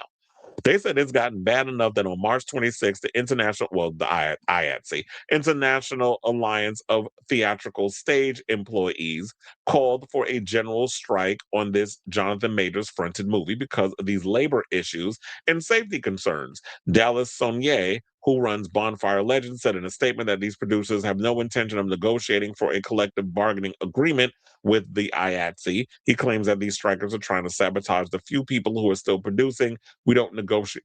Really? We don't negotiate with communists? Y'all sound dumb as fuck. So now, Jonathan Majors' movie isn't officially titled. Deadline has heard it's actually called, as I told y'all before, Run, Hide, Fight. Well, I said part two, but they said Run, Hide, Fight Infidels, and is an anthology sequel to Kyle Rankin's 2020 movie, Run, Hide, Fight. The story is also allegedly taking influence from action movies like Red Dawn and Toy Soldiers. It's so sad to see how the mighty has fallen. Jonathan Majors was such a good actor. He had so much promise. I remember when I saw him on that the first time I came across someone like a Jonathan Majors, I watched him in that show that was on HBO. What was it called? With Journey Smollett. And I think wasn't Coleman Domingo on that show too? It was this black rooted series, very much like a supernatural series, whatever. I liked the show when it was on for that one season. I was mad when they canceled it, but and then he showed promise in Creed 3. Then he's been in other films, Magazine Dreams. So I always liked seeing Jonathan Majors in lots. I didn't like his Kang because I felt like the way that they wrote him was just stupid. I just didn't like how they worked on that character. But um, it was just sad. It's just sad to see like this is where your career is, and this is the only way that you can get a gig. I'm sure there've been other ways that you can go out there and get work, but not in a situation where you willing to put your life in danger and possibly end up no longer in the union because you're working on these ununionized movies. And to my, you ain't negotiating with communists. Yeah, okay, you be negotiating with somebody when one of your stars ends up dead from y'all not following the right protocol. But anyway, that's the latest on that story. I will definitely have more on that as it develops. But in the meantime, I definitely want to hear from you all. What do you guys think of this messy story regarding John the Majors? And I showed y'all the footage of him falling out the window. Yeah, I'm good. So, of course, what else are he going to say? You motherfuckers. How dare you not make sure all this stuff is about? Like, I would have loved to have seen a temper tantrum because, these actors do be giving that when they're on these sets. But you always got to act like you a team player because you don't want to rock the boat. You don't want to say anything crazy, or you don't want to lose an opportunity of like down the road you won't get another gig nowhere, because this is unfortunately in the situation he's in, where he's not getting booked for anything. He probably looks at this is as good as it's gonna get in regards of the movie department, of him being able to do what he loves, which is the act. So, but then I'm like, you couldn't have gone like, go to Cuba Gooding Jr. route. Do those straight to Hulu, washed up action movies. So maybe you could have went into that direction. But of all people, you working with some damn Dan Shapiro? Really? Okay. I guess all money is good money in that department. So let me know what you guys think of this story in the comments down below.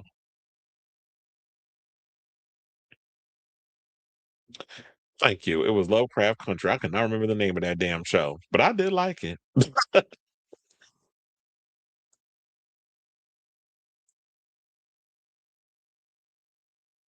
She even went to try to sue him, and he went to represent himself and made him insane to show that he's not friendly for the court system. But we talking about Perez Hilton? Not was Putin after him. Word is Disney knows the Grogu movie. We know that movie's gonna fly. I don't know why they put it in the box in the movies. Speaking of which, I gotta get my ticket for Dune 3. They already went on sale for IMAX. I totally forgot that I need to get my ticket. Disney knows the Grogu movie is gonna flop, as they waited way too long to do a Star Wars film. Pedro Pascal fatigue, and it reeks Kathleen Kennedy. Oh well, they'll blame it on her.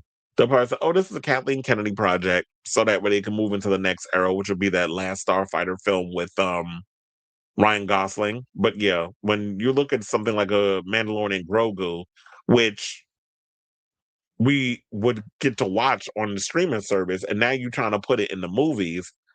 And when you look at the overall aesthetic of the film, it doesn't pop.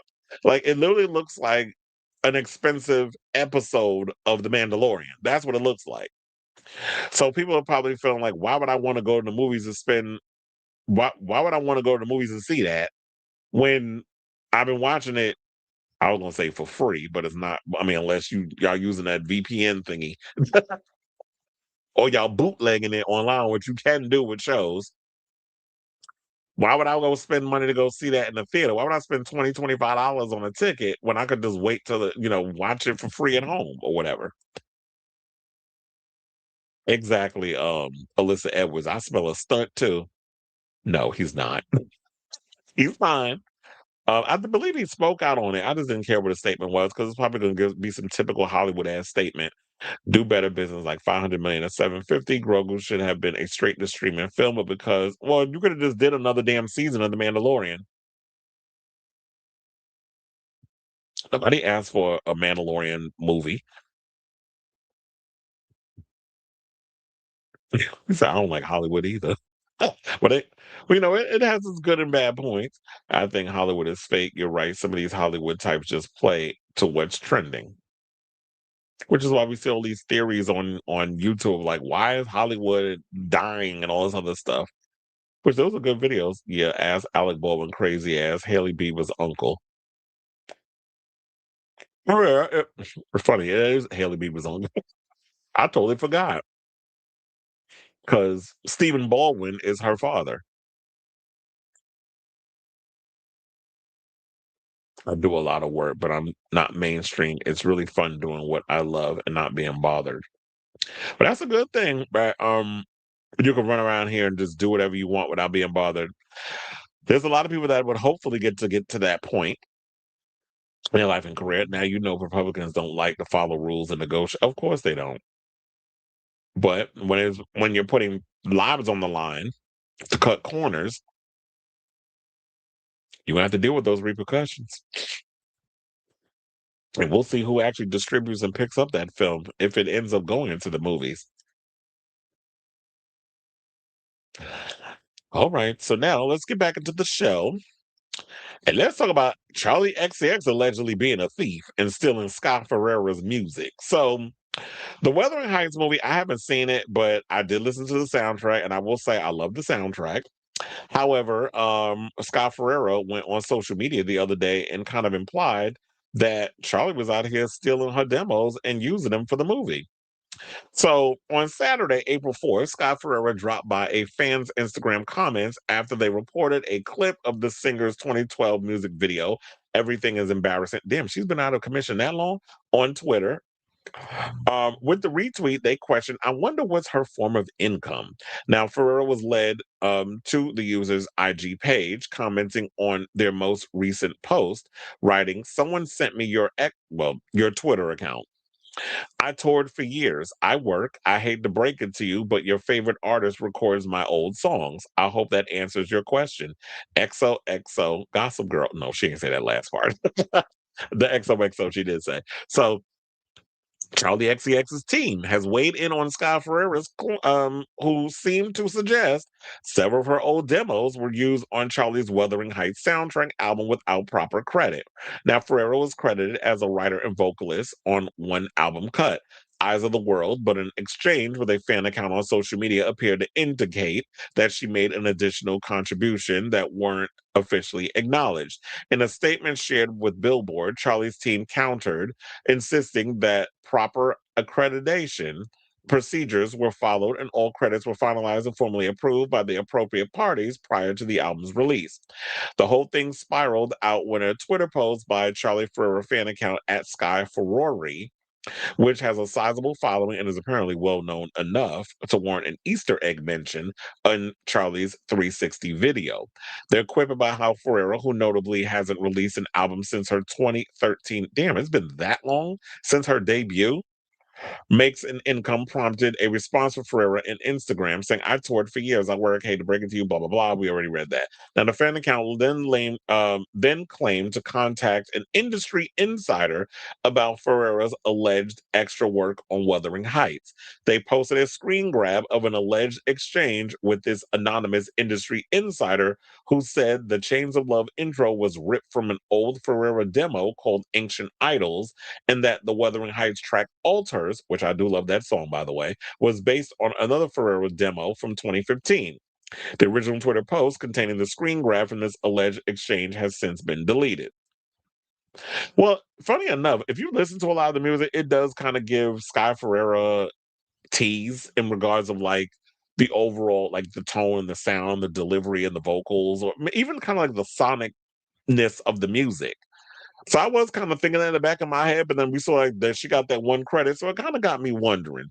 And Charlie kind of been accused of stealing people's shit in the past, so I wouldn't be surprised. And it's a tale as old as time when you get a lot of these bigger stars who are notorious for taking other people's demos that aren't being used, and they use it for their own stuff. Like we heard, didn't Fifi Dobson recently come out and speak on that a lot of stuff that she had worked on because she was a black girl who was doing rock music, and a lot of her stuff was being passed off to people like Miley Cyrus and I think Selena Gomez at one point, and even um who else? It was a couple of others. I think even Demi Lovato started recording her stuff. So back on Instagram, Ferreira said the insider was wrong, though with the caveat, close but wrong, she declined to expand further, however, saying only, it was definitely more than an intro. I have proof of everything with dates. It isn't worth the trouble because I know how the world works. Now, in a separate comment, Ferreira added, I wasn't going to say anything. I'm over being dragged and humiliated for no reason. It brought back a lot of things I worked really hard to move past. I don't want the actions of multiple people fucking things up for me and my album. I'm an honest person. People don't care about the truth. It's about whatever narrative is fitting or more exciting. I'm glad I could finally move on with my life. As for a statement from Charlie's team, it stresses that they said she always shares credits fairly and appropriately and values her collaborators tremendously due to her own history of working as a songwriter for other artists over the years. And I was going to say that, sis, now you run around here writing songs for other people behind the scenes, because people did try to come for Charli and her music, saying, oh, she's not a good writer. So she said, bitch, first of all, I've been writing a lot of songs for your faves that you may not even realize. And y'all out here trying to discredit me as a songwriter. She can write. The girl's good with her pen. But if you out here taking people's stuff and not giving a proper credit, I don't like that, because I feel like people need to be fair in their own situation. But she's saying she is, and Scott's saying that people aren't being truthful in a lot of stuff. Then who do you believe? I don't know. I probably would believe Sky because Sky been through it, and I guess because of I'm trying to remember what was the reason why she was kind of like blacklisted. If from what I remember, I was having conversations with people. Robert was basically friend to the show was insinuating that it was she topless on one of her album covers or whatever, and people were being all conservative Camilla about it. So that kind of hurt her music release on one of her albums. I don't think it was the debut. I think it was supposed to be the sophomore album. They ended up getting shelved. So they also went on to say, ahead of the Wuthering Heights album release, a standard review process was conducted on a small number of tracks from the album, including fragments of material originating from earlier sessions. This process involved managers, legal reps, artists, and producers, and included a thorough review of archival materials and demo recordings. All relevant parties were consulted throughout, and the album was played in full in advance of release for everyone. Songwriting credits and splits were determined and agreed collectively in writing with interference in documented timelines and contributions. So maybe she was inspired and maybe heard some of Sky's demos, was owned by the label, and maybe took influence from that and just reworked some things. But if she's saying that she gave proper credit,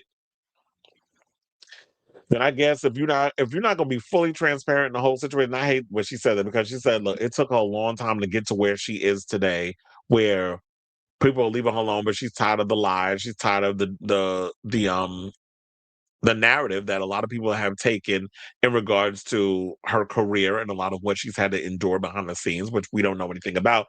But it would just be nice if I feel like if look, somebody out here stealing your shit, you need to be a little more transparent. You can't just throw a couple of little crumbs out there and then we're still left confused at the end of the day. And we still trying to decode all the stuff that you put out there and pick up the pieces because now we're just like, okay, we got some information, but now we're still kind of being left with a bunch of questions that have yet to be answered. So I honestly don't know what to think at this point. My brain is just all over the place, but I definitely want to hear from y'all. If you could decipher and decode all of this, let me know what your thoughts are on this story in the comments down below. Or should I say, who team we on? Let's do like RuPaul's Drag Race. Are you team Charli XCX or team Sky Ferreira? Like y'all gonna be team Darlene Mitchell when she win RuPaul's Drag Race season 18. Let me know in the comments down below. Darlene's not gonna win. It'll be Mikey Meats.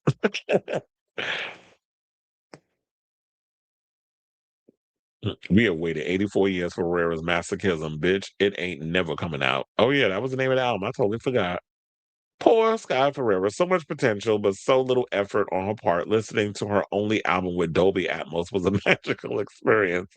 The Sky Ferrari account was my mutual on my old Stan Twitter account. He's an actual fan of her, but like most fans of once in a blue moon musicians, we lose patience and entertain ourselves with mess. I believe it. It reminds me of Rena's situation and Charlie's side with Maddie Hill. Oh, Rena Sawayama. Where's she been? Guilty by association to Michael Jackson, maybe. The topless. Oh, yeah, this said the topless album cover. I promise you, her blacklisting was not because of her titties on the album cover, especially because it's on every streaming service. Gaga got diagnosed with respiratory infection. Ew. I had that. She thinks she can beat it in one day. I had it. It's a lung infection. The tour is canceled. No, but she got a couple more days. Look, she got until when is she doing? When is she closing the tour? I think it's next Monday. Yeah, it's like the way she been out here singing.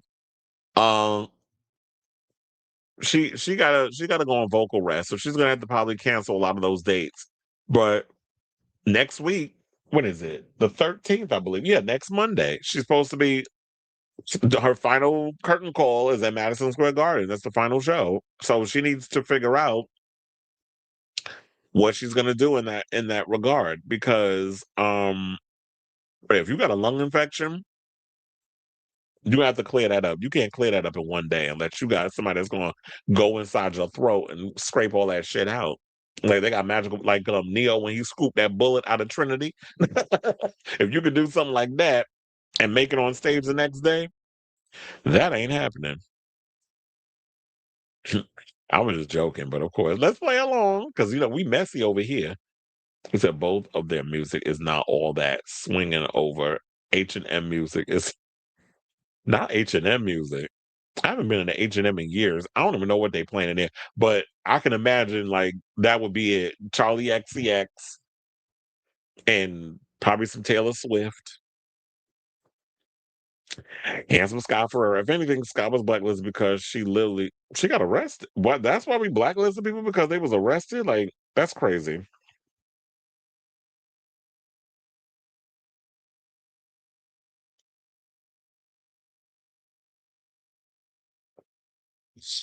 I'm looking at the album cover right now, and she has some nice boobies. Wait, is it on Apple Music? Let me look. I'll see some boobies.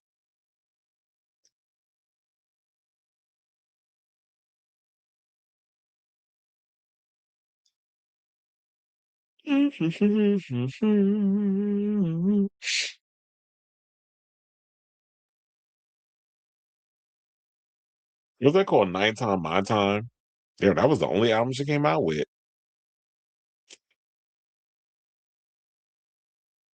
I remember I wore this album out, and that was in 2013.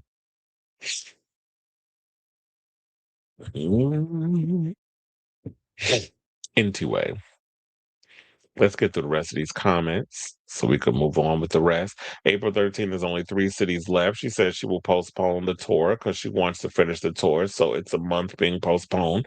Well, she's going to have to figure out how to move them things around. You know what? She could probably move it to May because here's the thing. May, it is going to be relatively slow at Madison Square Garden. I think we got a couple of shows there, but if she wants, she could move it to May. That'd be a perfect time. I mean, I'll probably be between there and City Field anyway. So that'd be a perfect time that she could move it around that time. She had to find out if there's anything in between, like with other those other shows, because she has 3 cities. Like I said, New York City is the last one. So if she needs to move it and just be like those tickets that y'all bought for that final show, we'll see how that works. But if it's a month that she has to kind of postpone it to preserve her voice because she does sing live, she might have to do that. They blacklisted Little Kim after she. Oh yeah, well, yeah, you're right. Because the one thing about women, um, well, they do have the topless thing, but they don't show the breast. They just show like us from a certain point. Um, They blacklist, yeah. When I remember when the Naked Truth came out, that album flopped. It was like after she came out of prison, she went and recorded that record. I remember my friends loved that record. They would run it. I remember I bought the CD and they would just rip it and basically just run it into the damn ground wherever we hung out. If I would drive in my friend's car, he was playing the Naked Truth. Another friend of mine, Rodney, had a copy of the CD too, was blasting it. So they played it more than I did. So at the time, it was like, yeah, the album was good in the households, but it wasn't good on the charts. So I do think that at the time, people were very much going hard on women at once they get arrested. But guys, it's like a rite of passage. You're seen as cool, but not women. A video called "I Blame Myself" accused Capitol of being racist and the music industry in general that led to blacklisting the severe allegations. Capital might be racist. Sky also has a history of substance. Yeah, she definitely gives like she's funny enough. When I was looking at them pictures, I was like, she looked like she was higher than Cuda Brown. So I would not be surprised. She definitely gives like she likes the hugs. Replace the H with the DR. Hmm. I definitely love that album cover. You know, I like what that song. Whoa, whoa, whoa. All right, y'all. So now it looks like we down to our final 4 topics. So before we get to those final core 4, if you could please do me a solid, hit that like button. If you are new to the channel, hit that subscribe button. Also be sure to smash the notification bell so that when we go live with some messy ass tea over here on Chris Avalon Unfiltered. Don't mind me. I'm just eating. What you eating? Pussy? No, I'm just playing. What you eating? I ate before I came on. I had some rice with some veggies and some Some like spicy chicken, which was good. And I shouldn't be eating spicy food, but I be craving it. And then I'll be having to pay for it the next day when I go to the bathroom. Don't most of Hollywood, since when was drugs considered a black? Hello. It said rice and beans and chicken. I haven't had rice and beans in a minute. I need to make some. Yesterday, I don't know what present. I believe she definitely gives like she likes the heroin. She definitely gives that like very much heroin chic. It's like Kate Moss, that whole vibe. Like it definitely gives. She likes injecting things in her body through a needle. Lady Gaga said using coke helps her get. Mm-mm. Well, shout out to the people out here that using that booger sugar, but you don't want to mess up your nose. Did she say that recently? I don't know why some people feel they too good for rice and beans. I love rice and beans. I like the Cajun rice and beans from Popeyes, or there's sometimes where I'll buy the rice and beans already pre-made from the store, and I'll just throw it in the thing in the pot with the water. I know that's lazy, but and then at times I could make my own rice and beans, but I actually prefer like when my aunts make it. Shout out to the Puerto Ricans when they come over, and if I have whenever I would go to like my family barbecues and everybody gets together, it's like it is a must that she has to come over and make her rice and beans. So that's the true part of rock. Well, yeah, rock and roll lifestyle. But look, I want my nose to fall off. Not magic brownies. I had a magic brownie, but I have eaten like the Rice Krispie treats. I remember. I don't know if I told her that, but I told somebody this. Maybe it may have been at work. That I remember I was at $3 bill in Brooklyn, and there was a couple of people that was there. Jam performed. She did the Star Spangled Banner. There was a couple of Drag Race girls that performed. Lady Bunny also performed that night. And my friend was there doing the photography and stuff and filming. And I got at one point, because I don't know if they do that at all the spots, but in Brooklyn they sell not only liquor, but they also have like the weed edibles and all that other stuff. So I was like, let me buy a Rice Krispie treat. I was hungry. This is why you gotta eat before you go out to the clubs and this, that, and the other. And I should have known better, because when I was in my 20s and I didn't know how to drink and all this other shit, I would drink on an empty stomach, which I wouldn't recommend that to anybody. You always need to eat before you drink. So that way it sops it up. Jesus is a biscuit. Let him sop you up and let them sop that liquor up too. So then I sat there and I just went and I was supposed to just eat a little piece of the edible. I ate the whole damn thing because I was hungry. Child, when I tell you with that liquor and that damn Rice Krispie treat, I thought I was going crazy because I started seeing shit. I was hallucinating. I was wilding out. My mouth got dry. I was like, I can't. So I won't be doing that ever again. Let me say in the 90s, maybe not in 2014. I thought I took a nap for an hour. It turns out it was only 10 minutes. Everything is in slow motion. Lady Gaga canceled a Montreal show 3 hours before it started, so people were outside the venue. Yeah, that's crazy. Not you saw cartoons. So that's crazy. Well, we'll hear if she's gonna postpone the New York show. But anyway, let's get back into the show because, like I said, we're down to our final four. Hit the like, subscribe, all that good stuff. Definitely helps with the algorithm. It helps push this show out to more eyeballs. Now, without further ado, let's get to our next topic. And let's talk about a Swedish girl by the name of Zara Larsson. So, Zara Larsson recently did an interview with The Guardian. And she talked about a lot of things. She talked about Taylor Swift. And she also talked about Chappell Rowan. So, she said a lot of y'all out here, even though I should probably lump myself in that, but I'm not. She said y'all hate women, which I don't, but y'all been out here coming for Chappell Roan, and she don't think it's fair because she thinks you know it's just a gender bias situation. So let's get into what she said. Because she said you guys just hate women, which I think is kind of a strong word, but I do feel like men out here relatively do not like women. So Zara Larsson's love for Chappell Rowan keeps growing. Now, in fact, she told The Guardian she could graph out exactly how her affection has been building using a simple mathematical function. She said, "The more people hate her, the more I love her," she said. "Despite this, I don't like how she's being treated at all." Now, Roan, who entered the crucible of contempt several times since becoming world famous a few years ago when she released a 2024 statement drawing boundaries between her work and clocked out lives, some people saw it as a rebuke of their fandom. Nevertheless, she stood strong. She said, "What I don't accept are creepy people being touched and being followed." The contempt some people have for Rome, Lawson said, has um, a cause that's simple to explain: sexism. So when a woman has boundaries, I think people freak out. Men can do violent criminal things and people applaud them. But when a woman says, "Stop following me," it's controversial. It's like, you guys hate women, actually.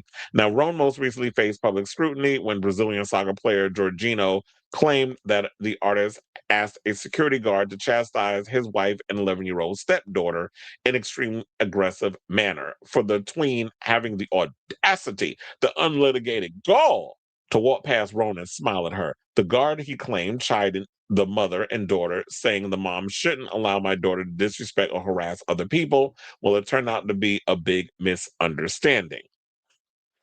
Now, Rome posted a video saying she had never seen the mother and daughter, that sort of thing. So I think in that case, it could have been that the security guard took it upon himself to go ham on that kid because maybe he's used to Chappell pushing out this whole "I need my boundaries," that sort of thing. Well, you know what? Since that whole situation, I think I may have had a change of heart and say that in a way I actually agree with Zara. I think maybe the reason why I had such a disdain for Chappell and the things she was doing is because she kind of annoys me at times. So maybe that's why I was a little hard on it. I didn't see it as me being misogynistic or hating women. So there, maybe I have a blind spot for that. But I do agree that there is a different standard when it comes to women. We tend to give men way too much leeway in a lot of things. And if a guy says, "I need boundaries, stop following me," this and the other, we comply. But when it comes to women, where women have to deal with harassment and abuse and stuff all the time, I didn't look at it as that space of like, well, yeah, you signed up for this. This is what you should expect. But I've always said this: if you're in the privacy of your own home, if you're doing certain things as wherever you are, you have a right to have your boundaries and people not following you and people doing certain things. But when you out in public and people see you, it's sort of like, "Hey, how are you?" If people want to take a photo, I'm sorry, I'm not in the best light right now. I don't want to take a photo. And if someone is feeling a little insecure, or whatever the case is, I think that people should comply and people should understand. But people do feel like that they're entitled to a celebrity because they're a fan of the work or they've come in close proximity with that person. It's kind of like when I'm working at Madison Square Garden. I have situations where people will literally, for warm-ups for the Rangers, will try to come down to the floor, and where I am, there's no cutoff because so it's like if you're in 7, 8, 9, or 1, 2, and 3, there's always going to be people in those sections that want to come down and try to be close to the ice, so that way they can take the photos and record and watch the warm ups and stuff. And it's like, no, we have specific areas that people can go where they can watch the warm ups. And when they come down, it's like, no, you can't have access to it because a lot of times we don't know what y'all are up to, what y'all are capable of, or whatever type of scenario it is. Because when people come in and they want their seats, they feel like they have access. This is where they going, and they coming from the suites, whatever the case is. We have to respect a lot of those situations, especially when it comes to celebrity realm. We have certain people in there. They're there to just have a good time, or whatever the case is. Now, if you happen to catch them out when they leaving, and they crossing the street going to McDonald's, or whatever the case is, you want to get a photo, then you see how that works out. But we got to respect. I guess we have to respect people for the boundaries that they want. And maybe the reason why people are coming at Chappell is because she comes across as polarizing, or maybe it's just her attitude or the way she comes at people. People aren't willing to receive it the way that she does. But I guess when other people dress it up in a certain way, we're able to receive it better in that whole situation. So I'm allowed to change my mind. So, but then Zara said, look, she thrives on the attention in all forms.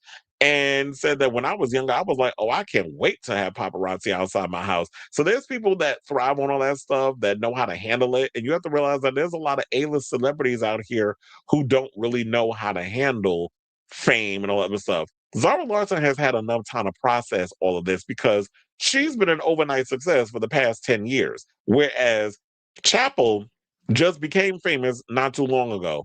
Not an OTT long ago. I had to change her damn lyrics. But anyway, so that's what I have on that. Now let's get what she had to say about Miss Beyonce Knowles Carter Swift.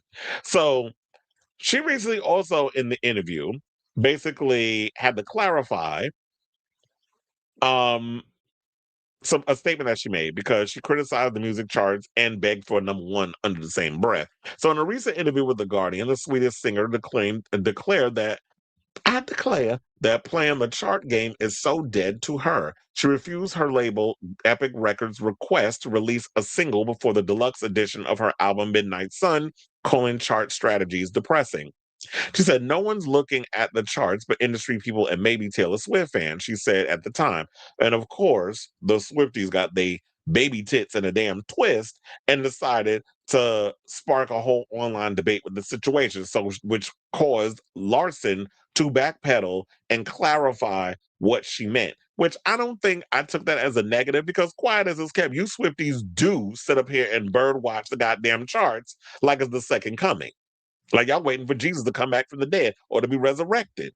Y'all do stare at them charts hard. Or y'all want to, when it comes down to the comparisons or whatever, y'all always want to bring up charting numbers and how much people make versus another artist like y'all are her literal bank accountant. So let's not act like y'all don't be up in there doing that. So now the Lush Life singer initially said she was not worried about charts that face backlash, prompting her to issue a statement soon after. And she took to Instagram and posted a statement explaining that she mentioned the Bejeweled singer because no one plays the chart game like Taylor Swift, LOL. So she went and said, I did an interview in The Guardian saying no one cares about the charts but industry people and maybe Taylor Swift fans because no one plays a chart game like Taylor Swift, LOL. She's literally the best at it and everyone knows that. She also has a good team behind her. It's not the read you guys think it is. And also, I care. Hi, best believe I will try to release at least 2 different covers for my physical on my, wait, what is that? She spelled that wrong? Psychical. Or is that how y'all spell it in Sweden? It says on my next project after Midnight Sun. I said that because I feel like I have some cultural value right now in pop music, something I've never had to this level, but I'm not in a position to influence the charts, LOL. And I still think you could be amazing artists and not chart.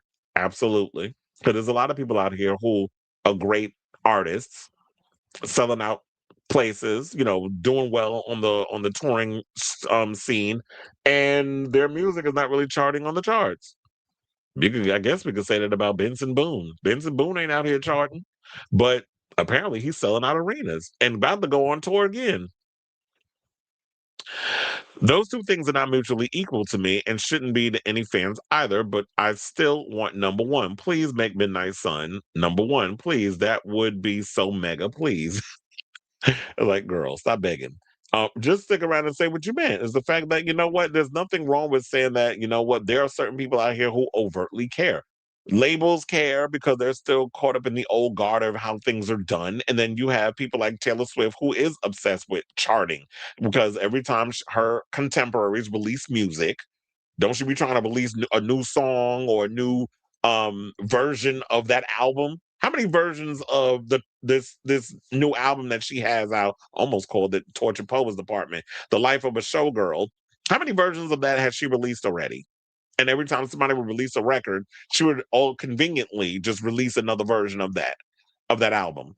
Or she would release a video or a single or this version or that version. So she knows what she's doing in regards to the whole chart thing. And she's one of the very few out here that still is culturally relevant in a sense of charts matter. But not everybody has that same goal. Not everybody's able to do that. But there are people out here who have good songs, great, great songs, in fact, and are able to just go out on tour and make money that way through the merch, through the touring, through all that stuff.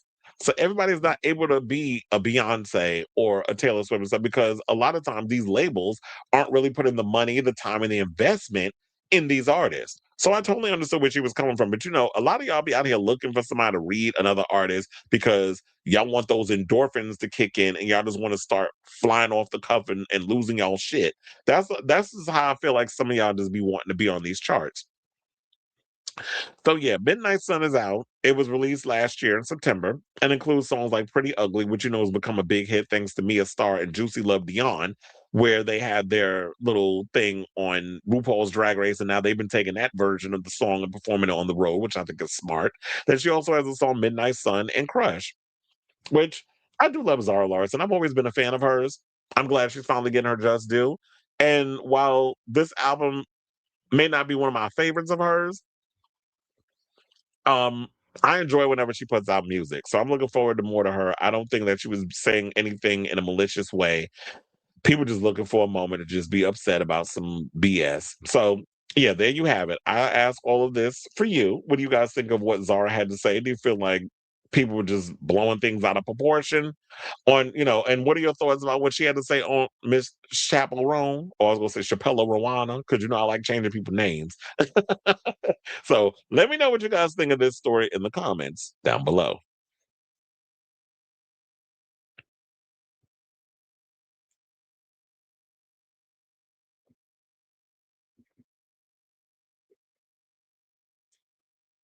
Post Malone posted a clip saying "Too Soon," a 7-disc album. Each disc is 20 songs, about 80 minutes long. Said, "Let's break my place." What's he releasing this for? First of all, I just think Post Malone is so overrated. Nah, I told you. He said Marty said Chappell having conservative relatives also being weaponized against her, but I guess it's okay for Gaga, but not Chappell. What do you want? And he even said, I have Zionist relatives. There was always a gender bias towards Chappell. People let Ye and Justin call out paparazzi and make "It's Not Clocking to You" go viral. But she gets reprimanded by online gays like Boy George tied ass.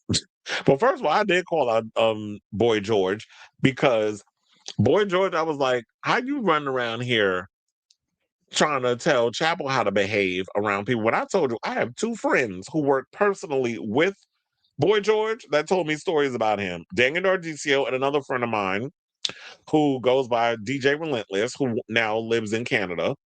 DJ Relentless, who used to actually DJ for Harmonica Sunbeam back at Esquilita back in the day. He was telling me a story that there was an event that Boy George was working on, was acting like a complete nuisance. Also, my friend Daniel Nardicio, who is a nightlife promoter, also owns a couple of businesses and stuff. One on Fire Island. He's building a nightclub out in Mexico City, that sort of thing. So he was telling me stories about how um there was an event he was trying to hire Boy George for, and Boy was a nightmare. So you're not innocent in this, sir. So I don't know how you giving somebody advice on how to behave, and you're not necessarily innocent on how you be acting. So that's why I found it funny that he was putting that information out there in these streets. And I do agree. It's like Justin Bieber and all of them. Justin Bieber would throw a water bottle at the paparazzi, and it's applauded. I'm told to disown them. So I think asking people to drop family because you do. So a lot of it screamed because she refused to endorse Kamala Harris. Well, I have no problem dropping people that are MAGA. I already told y'all that. Even if Chappell didn't do anything to the child, she has shown time and time again that she's not a people person. Lionel Richie was right. If you're not a people person, you shouldn't be famous. Because well, and no shade, that does come with the gig, where if you're going to be dealing in the public of people, you can't be like, I don't like people. Because I actually have a coworker, I'm not going to mention his name, um, that is leaving MSG, but he's moving to another state. And he was telling me that he's going to do more of like what his degree is in college, which he's going to work behind the scenes, working on, set design and building sets and all other stuff. Because he's like, I'm not a people person. And when you recognize it's like, okay, well, I actually am a people person. So that's why I'm always working the craziest and the most busiest of places. And I'm dealing with the people because I am a people person. Even though people get on my damn nerves at times, but it comes with the job. And you can't be in a place dealing with people and saying like, and you want people's money, and then talking about I got boundaries and I'm a people person. There needs to be a setup with that. If you're going out in public, you know you're going to encounter and deal with people, and you can't just be like, I got boundaries all the damn time, and so nobody has access to you at all. But then again, maybe you need to hit up Beyonce and figure out like how Beyonce is able to navigate and maneuver through the world where people don't even come near her, but they have access to her in so many ways, and vice versa.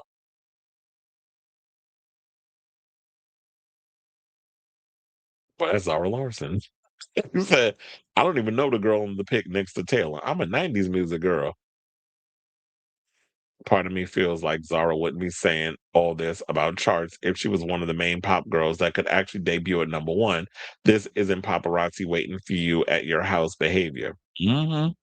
Yeah, if she was scoring a number one album, she definitely wouldn't be saying that.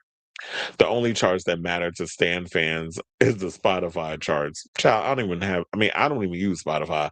Zara said in a tour questionnaire that she's releasing a Midnight Sun Deluxe that's similar to the Brat Music album, a collaboration remix to every song. To kind of just want a few new songs. Well, we'll see how that turns out. And the real Delulu fans think Darkchild's Moneymaker is going to be on remix to the not Darkchild's Moneymaker. I'm just saying you don't like people either. Lana Richie said about her that if you're not a people person, you're not meant for fame. I agree with that because that comes with the territory. You know, fame has its good parts and its bad parts. You can't, at the same time, you can't only just like the good parts, which is you get the money, you get the fame, you get to perform, you get to, cosplay drag queens. Like that can't be the only good things about being a artist that you like. It has its good parts and it has its bad parts. You just have to figure out how to navigate through the side that you don't necessarily particularly feel comfortable with. And that's dealing with the public. Like he says, Zara needs to get off the internet. She's too chronically online and it's affecting her mind. Yeah, and that's another thing too. I know like this generation, all y'all care about interaction with your celebrities and having like that close proximity or them interacting with you online. Kind of like when I read that article about Dylan O'Brien, how the industry is mad because he won't create an Instagram because they feel like there needs to be engagement in order for you to have some type of, I guess maybe for them to hire you and stuff, which I think is ridiculous. Why do I have to have an Instagram in order for you to even take me seriously as an actor? I've been working hard on my craft. I'm pretty much proving to you I'm talented, but the only way for you to even pay me dust or pay me any mind is I have to create an Instagram. Like that sounds dumb. So you're hiring people based on how many followers they have instead of just are they qualified for the job? And I do know that a lot of when it comes to these musicians, you want them to interact with the audience, but I also think like there needs to be some sense of mystery.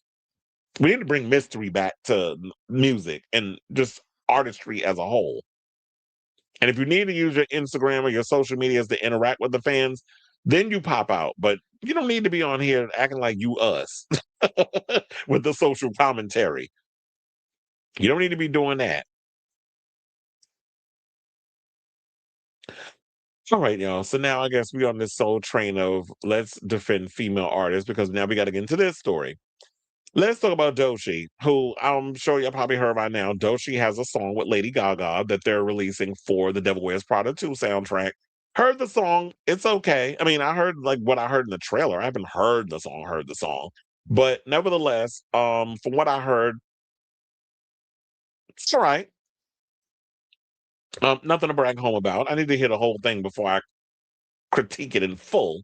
But she recently came out and expressed her concern for female entertainers and the scrutiny they face in the media. Now, Doechii is urging the public to show more compassion toward young women in music, sharing a heartfelt message about the pressure many female rappers and singers face while building their careers. In a Candid Threads post, the Grammy-winning rapper said many of today's female artists are still barely halfway into their 20s, stressing that they are simply young women doing their best while navigating fame, criticism, and an unforgiving media cycle. She went on to remind followers that these artists are more than headlines and hot takes, calling them people's daughters, sisters, best friends who are still figuring life out in real time. Doechii emphasized the long hours they pour into rehearsals and studio sessions in hopes of creating something meaningful for both themselves and their fans.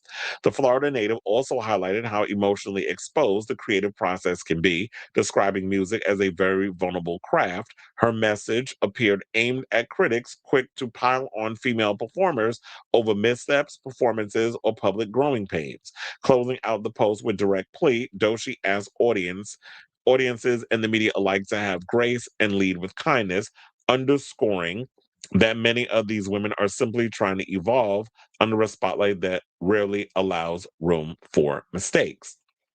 And in a way, I actually will say that I agree with her on that. I totally understand where she's coming from because here's the thing.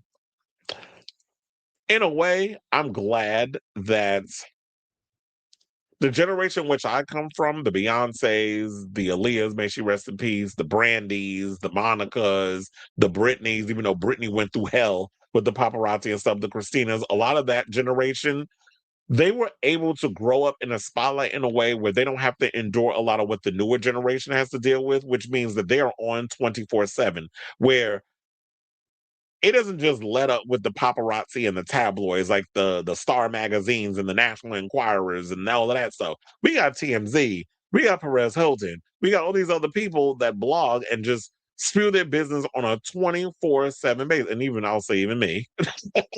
But I'm not too hard on them like a lot of these other people are. I save a lot of my true feelings regarding this stuff for when I do this show. But for the most part, it's just like, yeah, when it comes down to it, a lot of the younger generation that's coming up now, they have to endure a lot because it is literally a 24/7 cycle where it's like y'all could just be minding your business and you pop open your phone and somebody's saying something about you and you having to deal with that shit from that point. So whereas back then it was just like, okay, the only way you were able to find out what was the tea going on your favorite celebrity, you had to read it in a magazine. Internet wasn't what it was back then. So I definitely understand like any little thing that your faves are doing now, it's under constant scrutiny.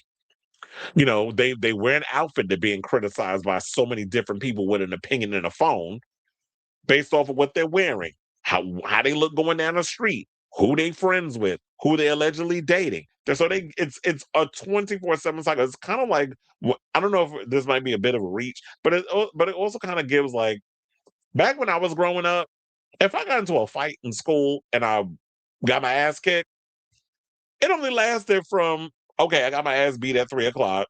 We talked about it when I came back to school the next day. It was a one day thing. We done moved on to the next thing.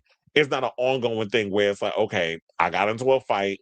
People got phones now. They're recording the fightation and it's being passed around to so many different people and it's literally gone viral on social media. And now I'm having to live with the humiliation, not just for a couple of hours, but 24/7 and getting this. And now people who don't even go to my school, don't even live in my town, don't even live in my damn state is now speaking on the information that they're getting because they think this is entertainment that they're getting on social media when this is literally my life that's playing out in real time.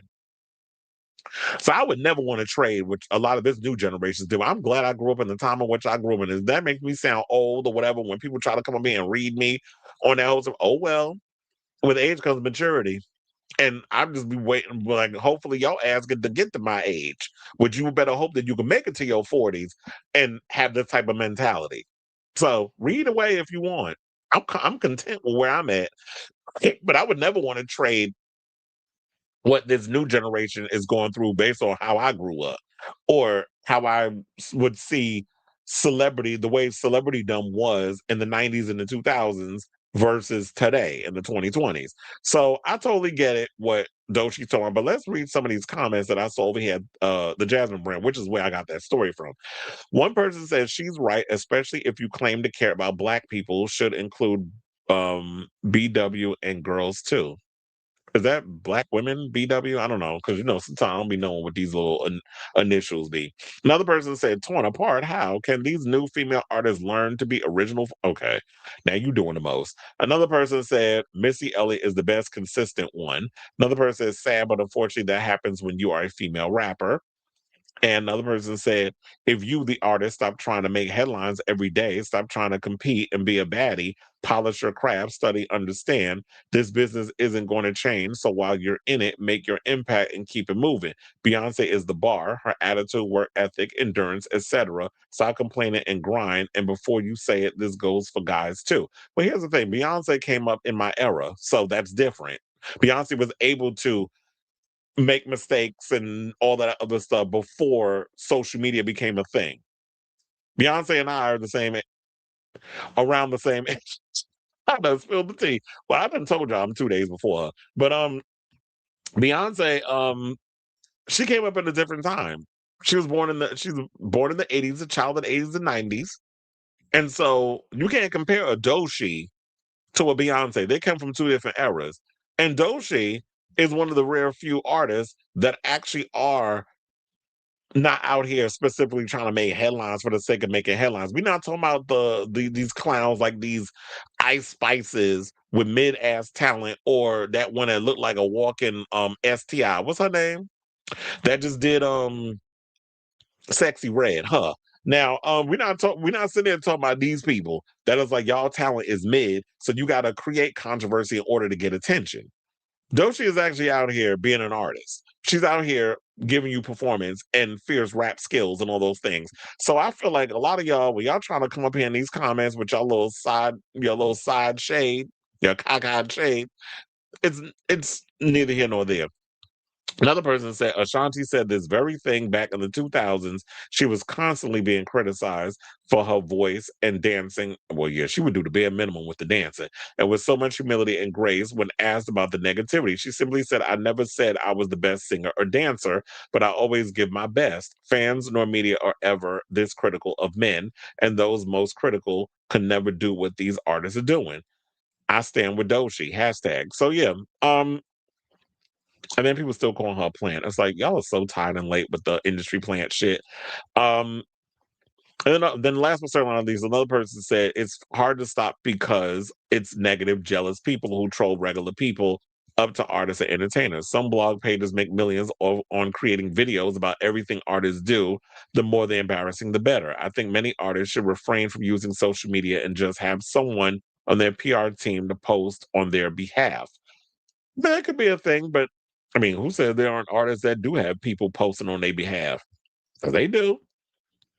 But anyway, so yeah, that's all I got right now. I definitely want to hear from y'all. Do you agree with what Doechii had to say and some of the commenters in regards of what was said up in there? I think it could be a double-edged sword, but I do feel like female artists are being torn apart more so than men. But if you're gonna tear the people apart, do the ones that are more about being infamous than really working on their craft. But I guess that's this side of the industry. That's the name of the game. That people get caught up in the messiness of it all. That the messier the better, and the gossip and all that other, those aspects of the industry. So can't have one without the other. Can't just have all the money, the success, the fame, and the glamour, and not get the mess that comes with it. Because that's the flip side of entertainment industry, which is the tabloid side. So, and the scrutiny side.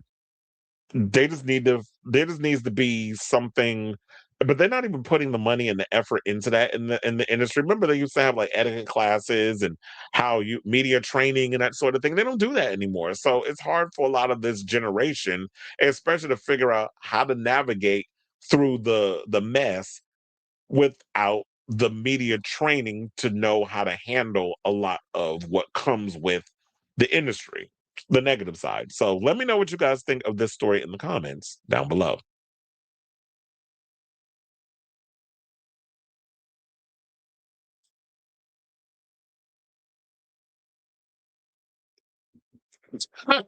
Not girl, bye. Doechii, let's keep it real. They did Britney wrong as fuck, and people were actually laughing at her while having a breakdown. Those artists couldn't make it. They actually have it better.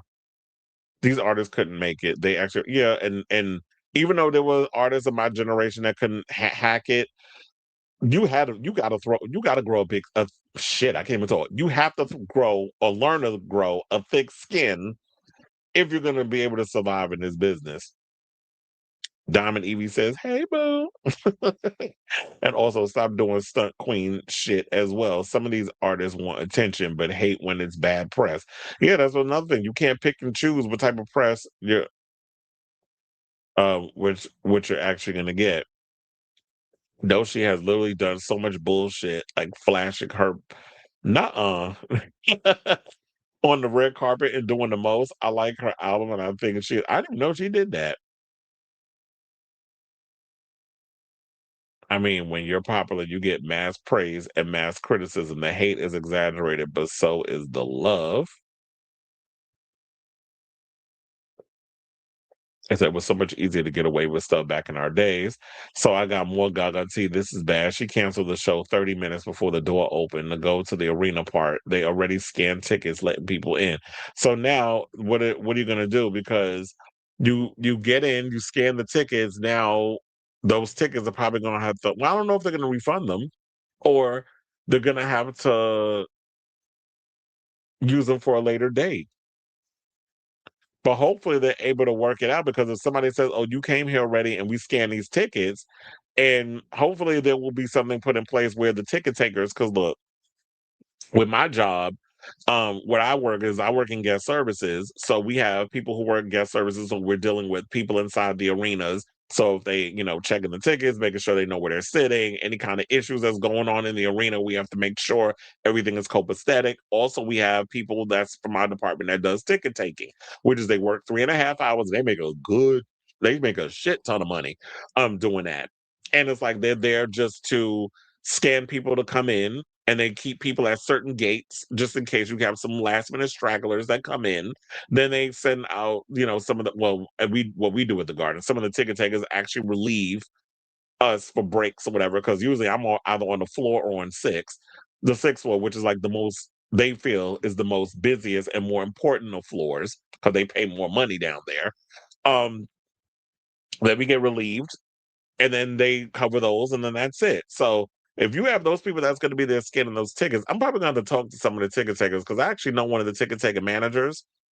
So I'm going to have to talk to her. Like, if there's a situation next Monday where there's a last minute schedule, I said, what do y'all do in that situation if an artist decides to cancel a couple of minutes before um the people come in, and then their tickets already been scanned and they decide to cancel? I haven't gotten in that situation yet where I've been caught up in a canceled show, but I'm gonna ask her what happens in that situation.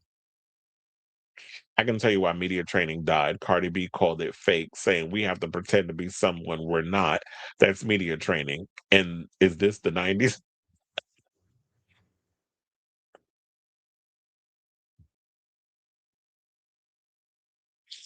Um, I don't know. I think I mean, it's about media training in the sense of what you got to do in crazy situations. Like, how do you navigate? How do you deal with that? Do I just like pass it off to my publicist? But I think a lot of people like Cardi because Cardi has genuinely found a way that being herself is a version of what she wants us to believe is herself. If you believe Armand Wiggins, as he said, she's trying to put on this image of like the girl next door relatable type of artist, but she's really a certain other way. And I don't know if that's true or not. That could be because he's feeling bitter because they had a falling out. Now you want to call out who you feel that she really is. But if that's his experience, who am I to judge, right? So they said, do you think the backlash started when she won Best Rap Album? They've always been calling Doechii an industry plant. She's always been hit with that situation. I'm like, all I know is I like them. I like her music. I like the performances. I don't be getting caught up in all that. She's the industry plant and she this, she that. And like, okay, like if she an industry plant, good. That's a good damn planting. I don't know. If I like the music or whatever the case is, that's all I care about. I don't get caught up in all the other mess until it becomes too big for me to ignore, and then I Dig into it. It seems when a rookie wins Best Rap Album, as always, you haven't paid your dues. You need to be punished. And she's been around for a minute. And just because y'all just now hearing about her, now all of a sudden she's new, she's an industry plant, she's whatever. But it's like I've been on this grind. I'm just saying in general. I've been on this grind for a decade. But just because you now hearing about me, I'm playing. I had to tell someone they scan your ticket, but you still have to wait. There was a time you were allowed in, and they waited till the doors opened to the arena of the concert. But you said to change after the Christina Grimmie thing when they scanned you like 90 minutes before going into the arena. No, yeah, because one of the thing is when I'm at work, it's 90 minutes to the event. So if my call time is at 6:30, I think we do doors at like 7. And but they give us 15 minutes to do what we got to do because it's a lot. That place, Madison Square Garden, is huge, so we get a 15-minute head start. So if it's 6:30 call time, I clock in at 6:15. Then we do our roll call at 6:30. We have about 10 minutes, and we get a whole full itinerary of what's going to happen, the thing of the day, what we need to be aware of, all that stuff, and then we get our assignments. They send us off. Roll call, make sure everybody's there. We go off and do what we got to do, and then we do doors around 7 o'clock. So by that time, it's like we get enough people, they scan their stuff, they come in, and then they're directed to where they need to go, which floor, depending on the suite, where they gotta go, which floor they gotta go for 100s. If they gotta go for the letters, they go to the fifth floor, 106th floor, 208th floor, 300s and 400s is the bridge, sort of. Yeah, the bridge is 300s. 400s is basically, but then we usually have for concert, unless it's 360, that side is closed off. With the 400 seats, which is like the blue seats, we only have those open like if it's a 360, sort of like, so we have Fish or Billy Joel, that sort of thing, where they have a 360 stage. Or if it's half pit, or not half pit, but half, the situation where there's a stage or whatever, like Lady Gaga, it'd only be like half the thing. So we would have that part blocked because the blue seats are back of house. So we're not going to have that open because you'll be looking at a curtain and no stage. Although there have been people that have complained if you're in the 200s, there's an obstructive view, and Gaga doesn't pay for the big screens to be on it because we in the 200s we do have screens, and some of the concerts like FKA Twig, I believe she paid for it because if I saw the screen where I was on the floor and she had the screen on over there, she obviously had paid for the screens to be on the top floors. So she and Sabrina Carpenter did not have the screens on, and there was obstructive view, and people was mad about it. But anyway, that's a little inside live music tea. So, okay, y'all. So now, evening. Hold on.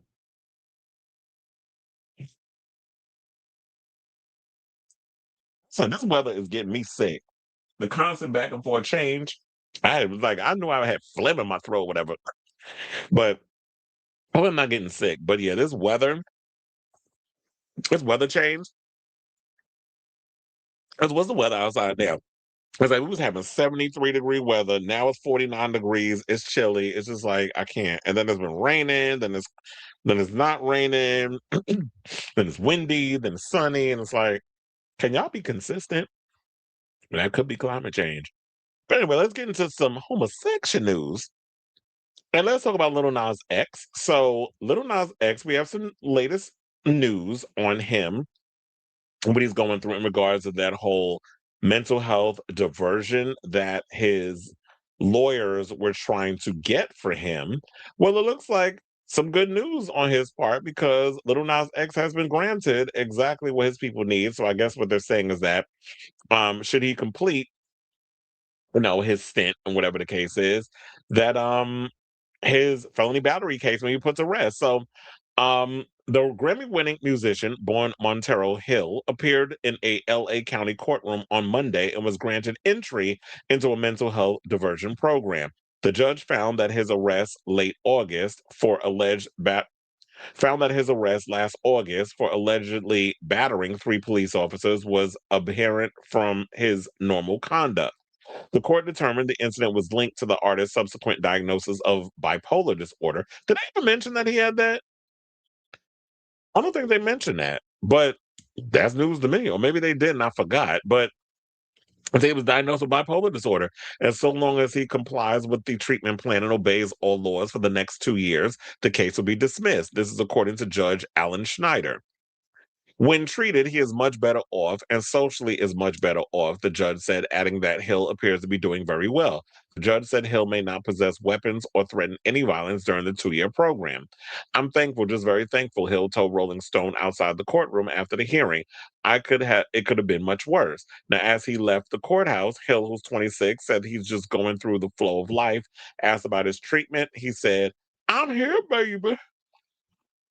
Now, Hill's defense lawyer, Christy O'Connor told the court that Hill voluntarily checked himself into the Meadows Treatment Hospital in Arizona after his arrest and received nearly 2 months of inpatient care that was absolutely successful. He has since transitioned to what she described as a pretty rigorous mental health regimen, including weekly sessions with a psychotherapist and appointments with a psychiatrist every 3 months. She said the incident last summer was highly public and humiliating, and that Hill is committed to his ongoing case. Hopefully, I'll never see you again except on a stage. This is what Deputy District Attorney Jody Taxer said to Hill as they walked out of the courtroom. The court set a progress report hearing on July 29th, but Hill will not need to appear in person. Hill, as you know, was arrested after a passerby captured a video of him walking in traffic in the pre-dawn hours of August 21st, 2025. The Panini artist was wearing only his underwear and a pair of white cowboy boots. Prosecutors later claimed that Hill, 26, was strolling naked along Ventura Boulevard in Studio City around 5:40 a.m. when police arrived. Authorities claim Hill assaulted responding officers who tried to take him into custody, including 3 of them. He was later charged with 3 counts of battery and an injury on a police officer and 1 count of resisting an executive officer. Hill pleaded not guilty and faced up to 5 years in state prison if convicted as charged. And as I was saying, I don't think he should do jail time. First of all, this is his first offense.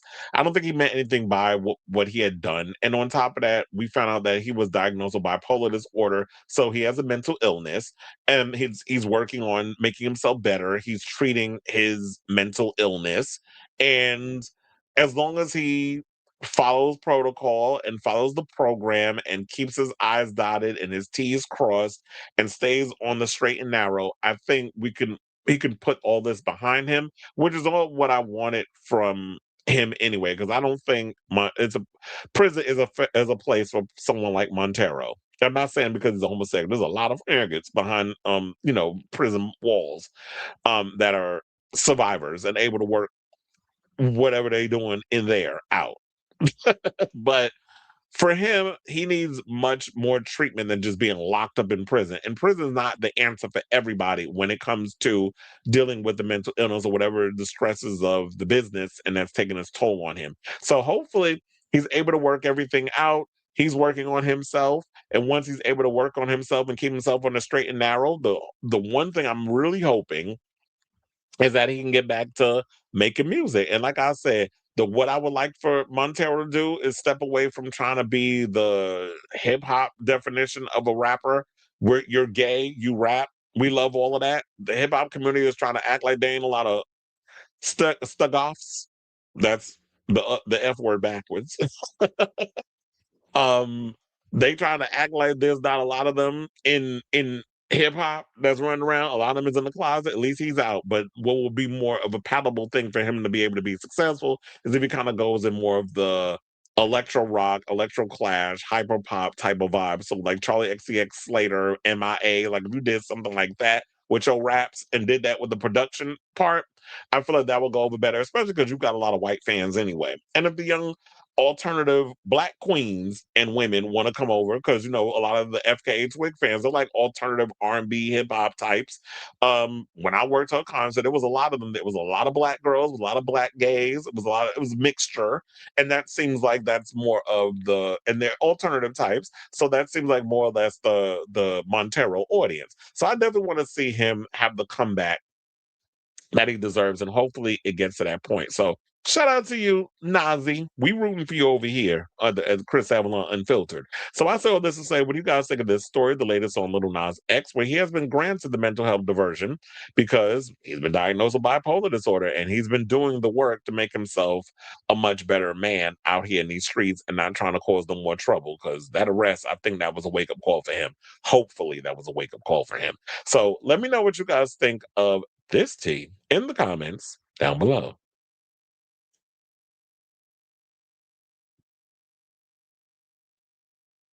Wait, hold on.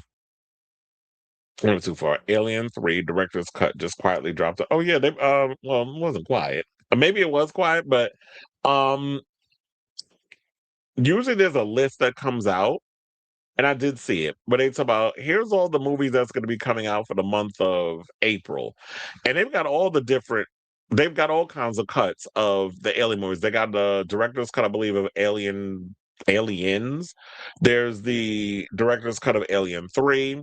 There's also a different cut of Alien versus Predator Requiem, and I think the other one that Paul W.S. Anderson did. So they put up all these different versions of Alien up on Aliens of the Alien franchise on HBO Max. And I was thinking I was going to do a whole binge, but recently I started rewatching all the Scream movies. I'm actually up to Scream 6. And when I watched that video earlier about Scream and the Sydney problem, all this stuff, I was like, you know what? They're definitely right about this.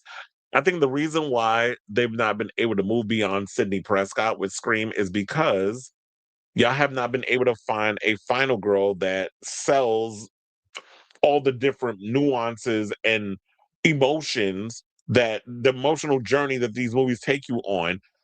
Nev Campbell's the only one that's been able to do that. When you look at Melissa Barrera, there's nothing behind those eyes of hers. It's like she's trying to convey emotion, but there's nothing there.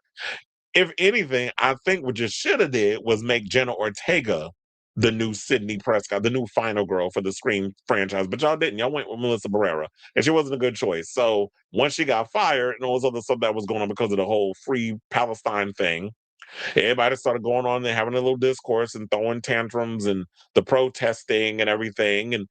And I'm like, y'all fighting for a girl who really was not the strongest part of the movies? She was slightly better in Scream 6, but the thing that ruined Scream 6 was that the three killers weren't that great. And then we watched Scream 7, and they had the reveal with Marco and um Anna Camp. But like, y'all are the killers? Who gives a fuck? It's like y'all are not, you're not that exciting. They didn't sell it throughout the movie where I give a damn about these killers. It's like, no, this is a whack ass choice. So I'm glad that they got rid of other writers or got Busick, and now they moved on to new writers.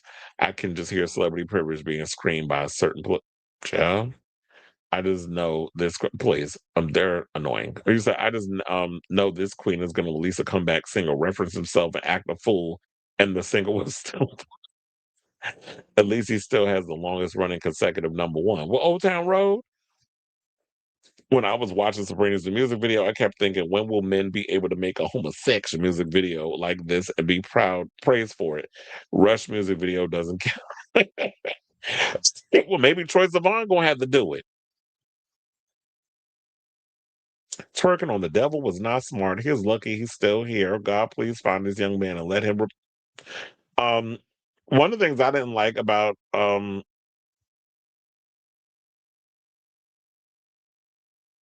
okay with this comment. Um, Besides the whole devil thing, I just didn't like when he was throwing religious imagery in his music, because I don't feel like he even understood what it was that he was doing. You were trying to jump in on the whole Madonna religious controversial bandwagon, when it's like the difference between Madonna and him is that Madonna is, like myself, was raised Roman Catholic, and we understood questioning of religion and the hypocrisy of religion. And so when you're bringing that up in your artwork, you got to understand what it is that you're talking about. And we get it that the one thing I wish he would have just stuck with was the whole let's play up the idea of straight people who act like they are the soothsayers of all things Jesus are sitting up there judging gay people as like we're the biggest sinners when it's like, but y'all be mixing fabrics, y'all be eating shellfish, the shit that's scraping the bottom of the goddamn ocean. Y'all sit up there and eat all that shit, but all of a sudden being gay is the ultimate sin when homosexuality has existed long before the Bible was even created. So what I never understood was the fact that he should have just focused on calling out the hypocrites that were talking about he was going to hell. Well, okay, if I'm going to hell, we're gonna have ourselves a coming out party down here with all this heat. And that's what you should have stuck to. If you would have played that up, that would have been great. But he started going to these other religious things. And then when he tried to explain about the juice and the crackers and all that, I said, okay, now this sounds like some shit that your team was putting together. But like, what will really get under people's skin and get start a viral moment or whatever is if you start putting these things in here and you didn't even understand the context of what you were doing. Because if your name is on the brand and your name is on the marquee, you're the brand, your face is the brand and your name is on the marquee, and you're the one that's selling this stuff. You got to know what it is that you getting yourself in front of and be ready to face that backlash.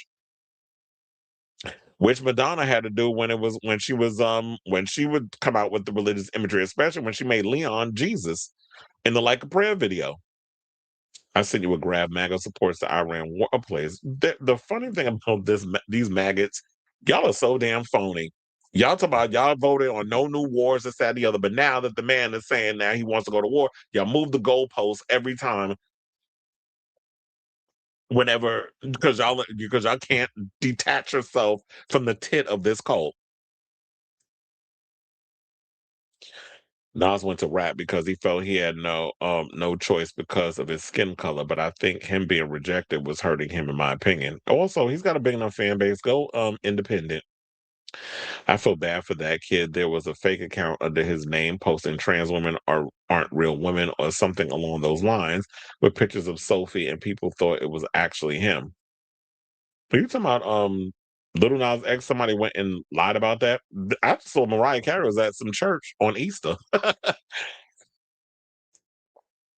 think that came out yesterday or today. I saw that Mariah Carey does now 22 weeks at #1 with All I Want. I'm tired of that damn song, but we know how she works that out. I feel he was trying to take the Marilyn Manson approach, but it failed. Well, yeah, that was another one that was able to do the whole controversy thing. But then they tried it with him, where they tried to blame Columbine on Marilyn Manson. His first go round had a point. The second go round was purely for controversy, but I'm kind of sick of the sanctity of religion. I don't care if he's flippant about something I believe. Child. Well, all of a sudden, Perez Hilton found Jesus because he almost met his maker. He tried to be like Madonna and flop. Nas X needs to make better music. That's another thing too. You can't be out here trying to be controversial, but the music is ass.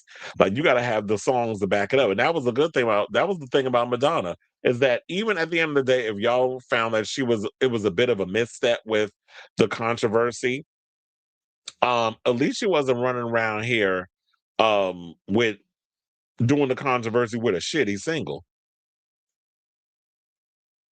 So you got to have the music to back it up. I was like, "Who's that kid?" I'm talking about the artist That Kid. You've never heard of him? No, I have not. Who is that kid? Who's that kid? Na na na na na na na. It ain't Eve.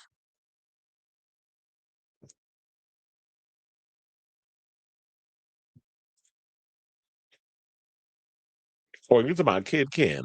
I don't know. You said that's another thing about Nas X. Besides the hits, his songs aren't all that good. The deep cuts on his Montero album were all a chop. Even the ones either Doja and Megan features. Or maybe what you need to do is look. Everybody's pen ain't that strong. There's some people that's able to come out with one or two good songs and that's it. But if you got to hire a team of writers to help you fatten, put a little meat on the bone and work them songs out, then that's what you need to do. So maybe that's what he should have did instead of, you know, all of that mess. I'm like, who is calling me? Oh, I forgot to tell you. I listened to that Underscores album. It was actually pretty good. The production definitely was fabulous. Yeah, now I'm sitting here checking messages when I shouldn't be checking messages. But they talking about that a lot of people showed up. Well, look, a lot of people showed up to vote at my thing. Look, I couldn't make it because I'm doing this show. It's my other money maker. But they talking about a lot of people showed up for the vote for the executive board. The person I actually want to win, Paul, 67 so far. So hopefully he gets it. Because I felt like he was the more convincing vote when when he came to my job and spoke to us. But anyway, that's job stuff. I don't want to talk about that much, but yeah, there's a vote going on right now for the executive board position. He said, look him up. He might be familiar to you. Dial Tone is his most popular song. Funny enough, I may have heard of them, but if I don't be knowing names and stuff, but yeah, I'll have to look them up. His hits were not even good. The only song I like, Rodeo. I liked Hotbox, but that was about it. Doja did the devil thing, but I think it was cohesive with the album of Scarlet.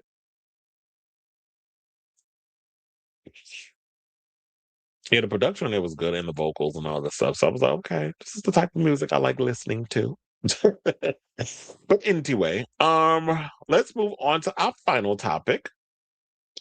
And let's talk about my husband, Pedro Pascal, who apparently is doing a movie right now in Mexico City with Danny Ramirez. I don't know if he's there or not, or they shot their scenes. I don't know what's going on, but a couple of pictures have popped up online. So now, after Joaquin Phoenix dropped out before the film was initially supposed to go into production in 2025, Todd Haynes' gay romantical movie, Noche, has now been acquired by the same people are doing it. Todd Haynes is doing it. Danny Ramirez is still there. They just had to replace him, Joaquin Phoenix, with Pedro Pascal, which I guess would work because he's a popular name, even though I think a lot of people are starting to get to that place where they're feeling he might be a little overexposed. But the whole indie movie thing, it definitely fits for him as an actor. So Pedro has been photographed filming uh upcoming the movie De Noche. Now, the movie, which previously had an uncertain future after Joaquin Phoenix left the production, got back on track earlier this year with Pascal as the lead. Now, production started in March of this year, as reported by Variety. Now, Pascal has been seen on set as his character, Detective Richard Rent. Now, Pascal was seen filming in Mexico City. The film is set in the 30s and follows Pascal as a detective, and Danny Ramirez will play boarding school teacher Joe Thomas. Pascal was seen filming in Mexico. They said written by Todd Haynes and John Raymond. The plot will see the characters have an unexpected love affair as they're targeted by the corrupt political machine of Los Angeles. They're then forced to flee to Mexico. Now, Haynes said of the film, the story with Pedro and Danny and the two leads arises out of an era all too relevant to our own of domestic corruption, racial exploitation, and global terror. But as it emerges as a testament to the inexplicable powers of desire and love to survive and overcome even the most crippling of human barriers. Now, Danny Ramirez was originally set to star alongside Joaquin Phoenix, who had been developing the script with Haynes and Raymond. However, the project was shelved after Phoenix, who reportedly got cold feet, quit. And that seems to be an ongoing thing with him. Like he'll start something and then maybe like the thing's about to go into production, and all of a sudden he'll just decide, what, I don't want to do the movie. Child, you can't be out here being all fleeting with the situation. But let me pull up some of the pictures that I put on my website. That's one of them. So we'll just um, leave that there. Or maybe it looks better this way because it's bigger. So we have that. But also, Phoenix had been wanting Haynes to go further and push the film's explicit scenes. Because remember, before he was like, "Oh yeah, we need to go all in. We need to go and try to push it to NC-17 territory with the sex and everything." So they've been trying to. He was trying to really push for that and really go there and like, yeah, let's really go in and let have. And then of course, when it's time to film, now you want to backpedal. It's like, okay, you were just being. He's just so annoying with that. Now, produce because then people say, well, he should be entitled to whatever, whatever. But I'm like, you should have encouraged it. How about that? How about you don't encourage a lot of like them to beef up the same sex sequences if you're not really comfortable doing that? You don't get to you don't get to have your cake and eat it. It's like you either in or you're out, in the words of Heidi Klum. Now, producer Christine Vacon, I think that's how you say her name, Killer Films appeared to hit out at Phoenix after his exit, saying in a sense deleted social media post, as per the Hollywood Reporter, it has been a nightmare. If you are tempted to finger wag or admonish us, that's what you get for casting a straight actor. Don't. We will be there. Wait, hold on. So then it said this was his project that he brought to us, and Killer's record on working with LGBTQ actors slash crews slash directors speaks for itself. And for those of you who have, know that you are making a terrible situation even worse. So the film was revived in August 2025 with Pascal replacing Phoenix. And the good thing about this is maybe Pedro heard about it and was like, you know what? He wants this movie to get made. He probably saw the script and was like, you know what? It's unfortunate that this is a really good script that queer people want to be represented or see some type of representation in their films. And this movie, he wants it to come out because and there seems to be a lot of queer centered films that are controversial that have been coming out as of late. We got Pillion with Askars, aka Alexander Skarsgård, where he's playing someone who's in the BDSM world. Then we have this other film that's getting a lot of controversy that's supposed to be coming out. I think it's called The Blue Film or something or another, about a young guy who's a cam model who encounters his teacher. And it's sort of like a pedophilia affiliated movie, and nobody would touch this film. This film couldn't get any kind of distribution, couldn't be shown at festivals. Now it has picked up distribution. The trailer is actually on YouTube. But yeah, that movie. When I was looking at it, I was like, "Ooh, this is controversial." I mean, I don't know how controversial, but based on me reading it, and I've seen some of the gay blogs that talked about it, um, it'll be interesting to see how this film turns out when it happens. So yeah, so like it was said in here is that if you attempted to finger wag or admonish us, and that's what you get for casting a straight actor, then don't do that. And I know people are out here speculating on Pedro's sexuality because he was recently spotted out and about with someone of the same gender that actually was the ex of Luke Evans, who is currently on Broadway as Dr. Frankenfurter in the Rocky Horror Picture Show. Um, he hasn't come out and told us anything, so we just out here speculating. But I think he's bisexual. Let me see, is there any more photos? I think that's it. So yeah, this is all the photos we have so far. And I had this one from earlier. So yeah, there's that one and there's no more. So these are all the pictures we got right now. There's not much to give. I do like this whole look of the 1930s with the cars and his overall. He does look kind of skinny here. But I just need to see a trailer. I need to see what this movie is before I can come to any conclusion, but I just hope it's good. And if they want to really go there with the sexual stuff, we gonna see Pedro and Danny taking it like a man. But anyway, I say all this, say all jokes aside, what do you guys think of this story just based on seeing those little stills? What do you think about the movie? I say I don't know what to think yet. The pictures is whatever. Just okay. It's a guy dressed in a suit and it's giving 1930s realness. I just need to see a trailer first before I can come to any conclusion. So whatever your thoughts are, let me know in the comments down below.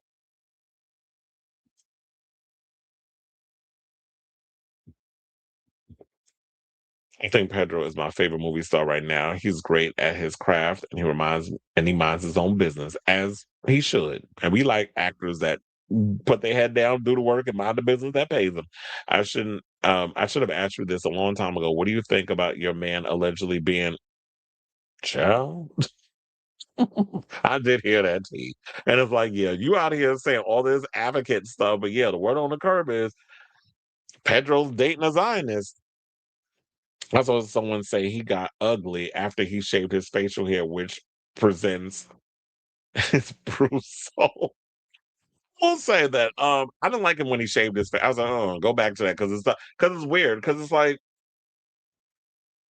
is it me? Or do you feel that once Pedro turned 50, it was like all of a sudden that old man shit started to hit him? Like he's starting to look a little tattered. So I'm like, yeah, I'm starting to see them wrinkles coming, and we like the natural facial expressions, all this stuff. But yeah, He started looking like he'd been exhausted, like he a little aged out. And the shaving of the face made him look crazy. Even though we do criticize it because it's like every role you're in just literally looks like we looking at you because of the facial hair. But I guess sometimes, they say that a man with facial hair is basically like a woman wearing makeup. Like we're hiding a lot of stuff under the facial hair. Me, I just get sick and tired of having to shave all the time. It's annoying when you got to sit there with the razor and stuff. So it gets annoying. So I just be letting my facial hair come in and all this other stuff. I ain't got time to be up in the mirror shaving every other day because my facial hair grows relatively quickly. You said, I'll never forget when Pedro said there's no good Mexican food in New York. He tried it. Because I'm like, sir, have you been to Jackson Heights? There's plenty. Well, there's good Mexican food. There's good Colombian food. There's a lot of good food. I love Jackson Heights and Elmhurst, that whole area, because it's like a lot of Spanish, like a lot of Hispanic food. I don't like that it's starting to get a little gentrified. You see a lot of white people trying to move in those areas, but there are some good spots in New York. I don't know if you probably just hanging out on the Upper East Side or the Upper West Side or whatever the case is, but you ain't really gone into the trenches of New York to get some good Mexican food. And trust to believe, just like there's some good Mexican men in New York, they got some good Mexican food in New York as well. Shout out to all the Mexicans. I like you. We like you over here. And well, I speak for me. And you're gonna see a lot of them at that Peso Puma concert that they got me working at the end of the month. But anyway, with all that being said, I want to thank you all for tuning in to today's show. We're at the end. The time has come to the end. I will be back tomorrow with a brand new episode of the show. Lord willing, if there's any good topics to speak on, but I'm sure there will be. Hit that like button and subscribe. Also smash the notification bell. Thank you. Well, somebody said best Mexican food in Manassas, Virginia. Well, maybe he need to take a trip over there. So, but he said in New York, right? I was like, how dare you throw shade in New York City? I'm sure there's some good Mexican spots, and I'm not talking about Tex-Mex. We're talking about Mexican food. And like I said, there's plenty of good spots in like the areas like Jackson Heights and places like that. But anyway, so and it's in the DMV area. So yeah, hit that like and subscribe, smash the notification, all that good stuff. I'll be back tomorrow with a brand new episode. Love you all for watching. Thank you for your continued support. And until next time, ciao, darlings.